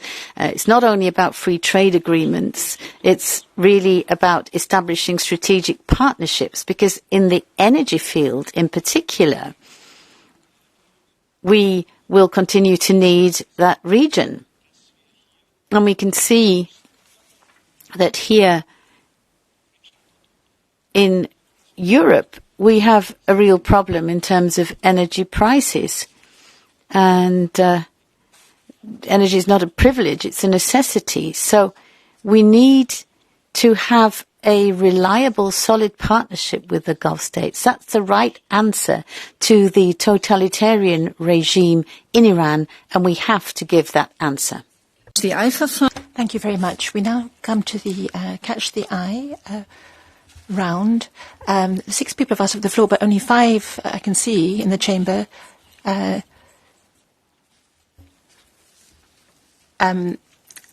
We actually have 2 Renew requests, but we're going to allow that as it's Mr. Sieper's first plenary as a Renew member. And I'll give the floor first of all to Mr. López Aguilar. Danke, Frau Präsidentin. Querido Presidente Costa, Comisario Dombrovskis. Thank you, President, Commissioner, President of the Council. There are 2 elephants in the room here in this debate on the Council conclusions. The first of these elephants is the war in Iran, which has an impact not just on the Middle East, but the EU and indeed the whole world. We need to call a spade, Commission and Council. You're talking about an illegal war, and Trump and Netanyahu are the ones who caused that war. And the second elephant in the room is the disastrous social impact of this war on families, on SMEs, on businesses. And that's why we need to speed up the green transition. We need to speed up our decarbonisation of the EU economy. We need to cut off that dependence on toxic fossil fuels. We need to strengthen social protection. And this all links back to the EU's commitment to international law. And that really is the foundational pillar of the EU. And in addition, the social pillar is foundational to the European identity, and we must strive to uphold that. Das Wort erhält nun der Kollege Tink. Thank you. And now our colleague Tinkanen and our colleagues. I should have practiced this beforehand. Arege Choitiar Martinez should get ready. Dear President, last week we saw the true face of the EU again. The face of a coward that hides behind diplomacy because it lacks the guts to act when it matters. You once again criticised military intervention in Iran while hiding behind the very security this intervention outcomes. Where is the will to shape outcomes? The readiness to act? Not visible. Because of this, Europe is not a serious power, it is a spectator handing the world to actors like the IRGC. To those who institutionalise violence, export terror and spit on every norm you claim to defend. If Europe wants to be a geopolitical actor, it must act, decide and yes, use force when required. But right now, Europe equals weakness. That's a shame for us, and that's a shame for the ordinary people in Iran. Thank you. Dankeschön. Dann erhält jetzt Thank you. And now our colleague Martinez has the floor, to be followed by colleague Sheva. President Costa, the European Council, I think, sent out some important messages of unity on trade agreements, competition, single market, protection of industry. Some time ago, we were also talking about the energy market. And so I'm going to focus on the more humanitarian drama that we are living, and we're going to continue to live if the conflict in the Middle East continues, which is going to create millions of displaced people in precarious conditions, inhuman conditions even. Iran, Lebanon, Gaza, West Bank. Let's not forget Ukraine tomorrow when we're talking about the returns directive for migrants. We would ask that please we should talk with the dignity, the humanity that this deserves. Because, yes, we need order in migratory processes, but we also need dignity. Thank you. Das Wort erhält nun. Thank you. And now our colleague Scherber, to be followed by our colleague Montero. Micro, please. Szanowny panie przewodniczący. Mr. President, Honourable Chamber, first of all, we cannot remain silent in the face of a situation when a member state, Hungary, and Orban's government are blocking aid for Ukraine in combat. 90 billion is something that we dearly need, and we need to find a way to give Ukraine the funds that they need to protect themselves and to function well. Yesterday in Lviv, drones fell, destroying monuments that are listed on the UNESCO list of monuments. Churches from the 17th century, St. Andrew Church among them, 80 kilometers from the border of Poland only. Today, we heard another scandal from the Orban's government, namely stopping the possibility to provide this country with gas. So we have to take a decision, being fully conscious of the fact that the Troy horse of Putin is here in Europe and is the corrupt government of Hungary. Dankeschön. Nun spricht die Kollegin. Thank you. And now our colleague Montero, and if our colleague Zipa can prepare. Gracias, Presidenta. Señores. Thank you, President, Commissioners, Mr. Costa, President of the Council. Israel has announced that it will be conquering the south of Lebanon, and no one's doing anything about it here. The finance minister is calling for annexation of 10% of Lebanese territory, and you are doing nothing. They have forcibly displaced 600,000 Lebanese citizens. They have destroyed bridges. They have destroyed motorways. And what are you doing, commissioners? Gaza, Venezuela, Cuba, Iran, energy prices skyrocketing. And you have what it takes to stop this, but you're not doing it. You are enabling illegal wars for oil, for business. And what's worse, you actually are complicit, because without your support, Trump and Netanyahu wouldn't be able to sow terror the way they're doing in the world. Why are you on your knees before this phenomenon? What are you doing? You're a group of bureaucrats. You're incapable of doing anything fair or just. You're incapable of putting forward a solution. Why can't you put a cap on food prices, on energy prices? Please, Europe has what it takes to change the way things are going. It's time to turn our backs on the US and Israel. We need to stop them in their tracks now. If not, tomorrow it will be too late and our people will pay the price. Schön, und nun erhält das Wort der Kollege Sieper. Thank you. And now Mr. Sieper. In this house we often honor great statesmen, and sometimes it's only fair to prepare an eulogy for their career, maybe just a little early. We praise the man who calmed the press with grace by gently putting questions in their place, who cherished votes, the ritual, the show, as long as all results were safe to know, who built the rule of law so firm, so tight, that law would always bend to power's might, who spoke of freedom proudly, loud and clear, while making sure dissent would disappear, who guarded tradition as a sacred art by redrafting history to play his part, who promised strength, stability, control, and slowly centralized the state, the soul, who called it patriotism, bold and grand, when fewer voices shaped the public land. And so, dear colleagues, let us not complain, but wish Viktor Orban a well-earned rest from strain. Europe, I am sure, will gladly entertain the thought he'll soon have time for himself again. Thank you very much. Vielen Dank. Und nun erhält Thank you. And now for the Commission, Commissioner Dombrovskis.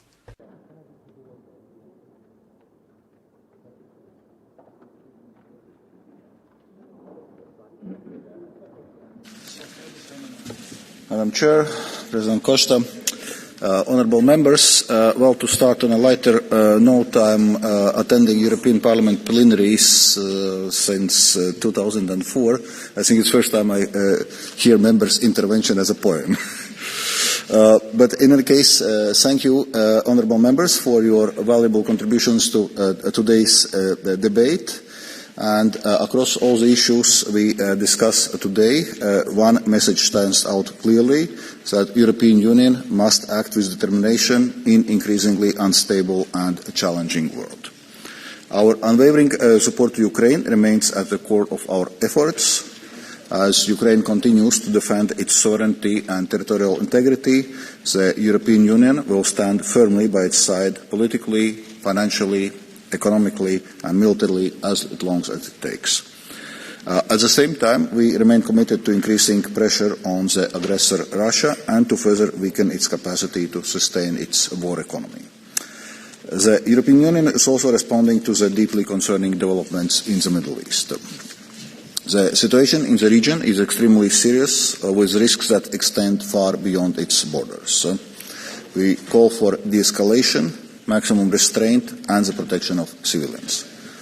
At the same time, we are stepping up our humanitarian support to those affected while standing in solidarity with our partners in the region and also our member states that have been directly impacted.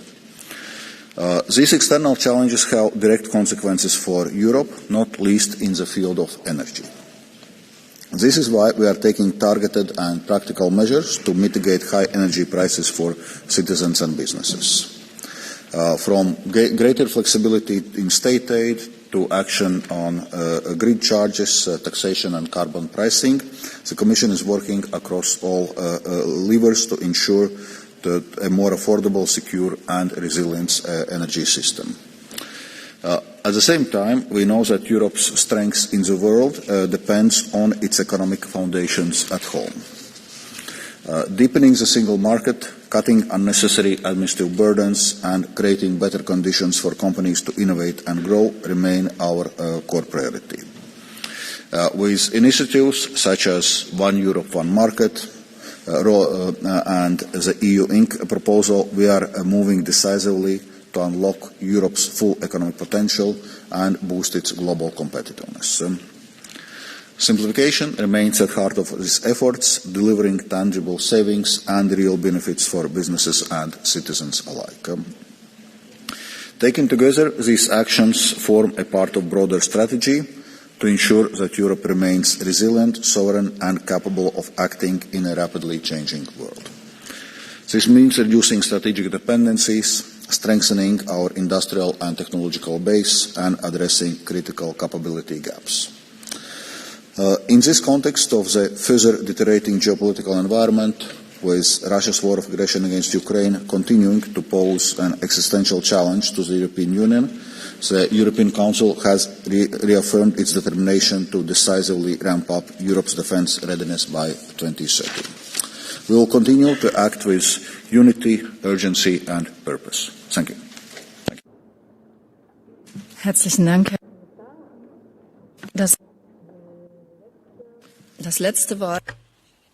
Thank you. And now for the Council, President Costa.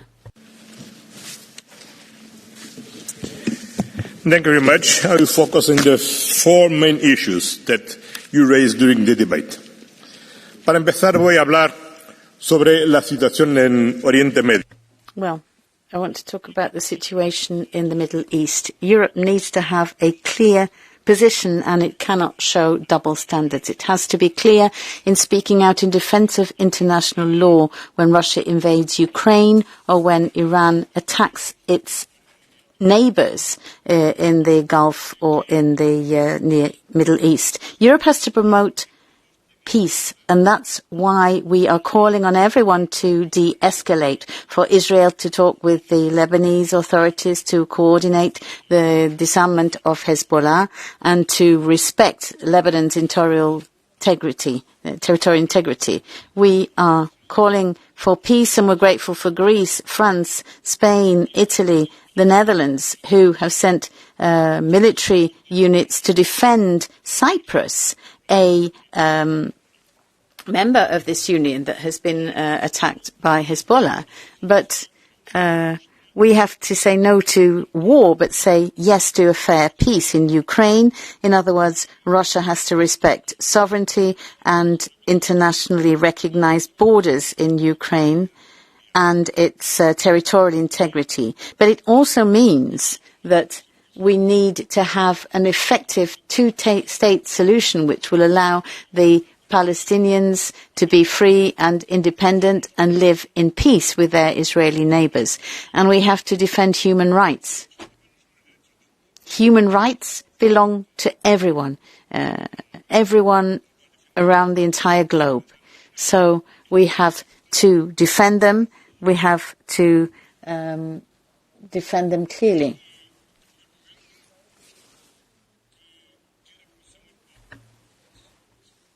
From the first moment, whether it were the European Commission or ourselves, we've taken good note of the situation in terms of energy security,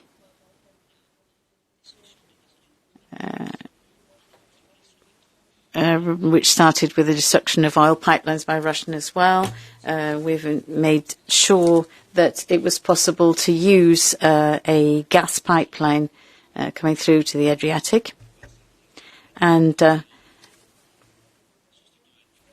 that has replaced the Odessa one. Secondly, we have to create adequate conditions in order to repair the gas pipeline with technical and financial support for Ukraine as it conducts the repair, with guarantees from President Zelensky that this pipeline will then be effectively repaired over the next few weeks. And that's important for Europe, because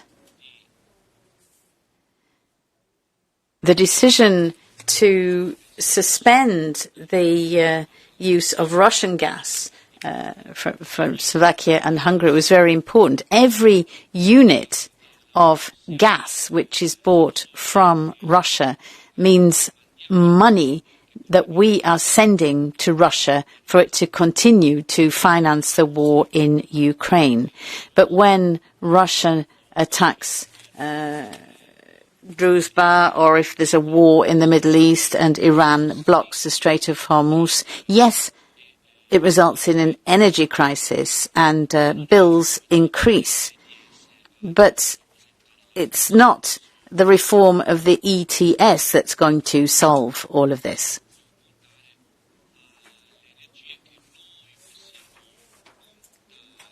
Look at energy that we can produce. That's the only means we have to guarantee our energy sovereignty, our autonomy. Certainly, we have to reassess the ETS, and the Commission by June is going to provide a proposal on that. But the situation in the Middle East, I think, prompts us to ask the Commission to table some short-term measures in order to reduce the price of fuel. Now, from a legal point of view, there's a clear violation of the treaty of the functioning of the European Union that we're seeing now. It's politically unacceptable because no one has the right to hold us hostage, to blackmail the EU, or to use us as an instrument in electoral campaign. But also the legal dimension, because when the treaties call for unanimity,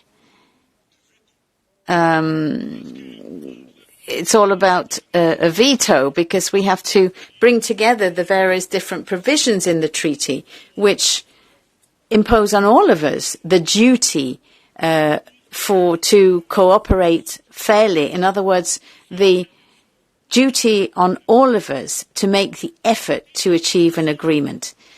The treaties also force us to sincerely cooperate between the different institutions. And if the European Council takes a decision by consensus on the 18th of December, and when it asks the European Parliament the permission to change the budget, when the European Parliament grants the possibility of changing the budget, no one then can hold up a decision which is in the pipeline underway and which only remains to be formalised, because the European Parliament has given its consent in the very specific terms requested by Council.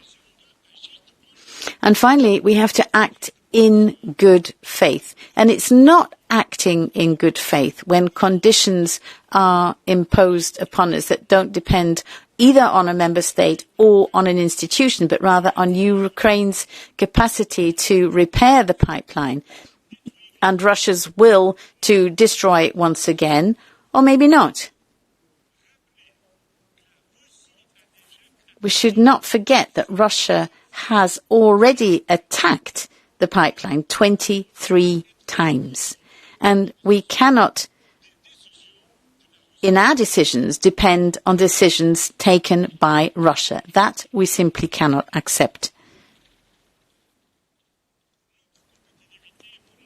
For our growth, our competitiveness, for European jobs, it's absolutely crucial that we look to our trade policies, but also for our agriculture. Because through trade policy, we open up new markets for our cheese, our wine, our agricultural products. And in our trade agreements, obviously, we clearly have to protect our interests, particularly in agriculture. And that's what we did with Mercosur. Because we're talking about Mercosur, but we very often forget that when we're talking about beef, there is a 1.5% quota. When we talk about sugar, there's a quota of less than 2%. Milk, less than 2% quota, again. And it's the same with Australia, because there, once again, there will be quotas. Finally, in spite of the world instability, we keep our focus on our own agenda. And it's what we have done last week in the European Council. Because in spite of the crisis in Iran, if the war or the war in Ukraine, we keep our focus to launch one Europe, one market agenda with concrete measures and a very clear timeline. Very demanding timeline. Because we need to deliver until the end of 2027, and mainly of these measures we need to take this year of 2026.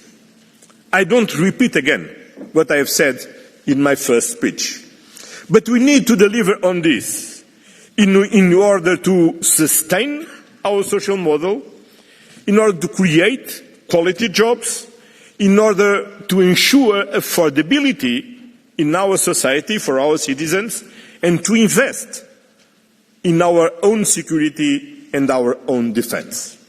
We have an agenda, we have a clear commitment from the European Commission, and now it's up to us, Council and the European Parliament, to deliver in this concrete time, because Europe, our economy, our citizens cannot wait for more time.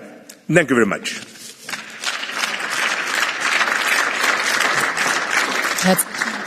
Herzlichen Dank, Herr Präsident. Thank you very much indeed, President. That concludes the debate. And I say goodbye to Commissioner Dombrovskis and welcome Commissioner Labib. The next item on the agenda is a European Citizens' Initiative entitled Ban on Conversion Practices in the European Union.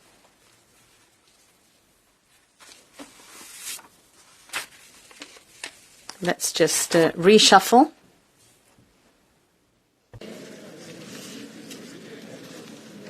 Hello.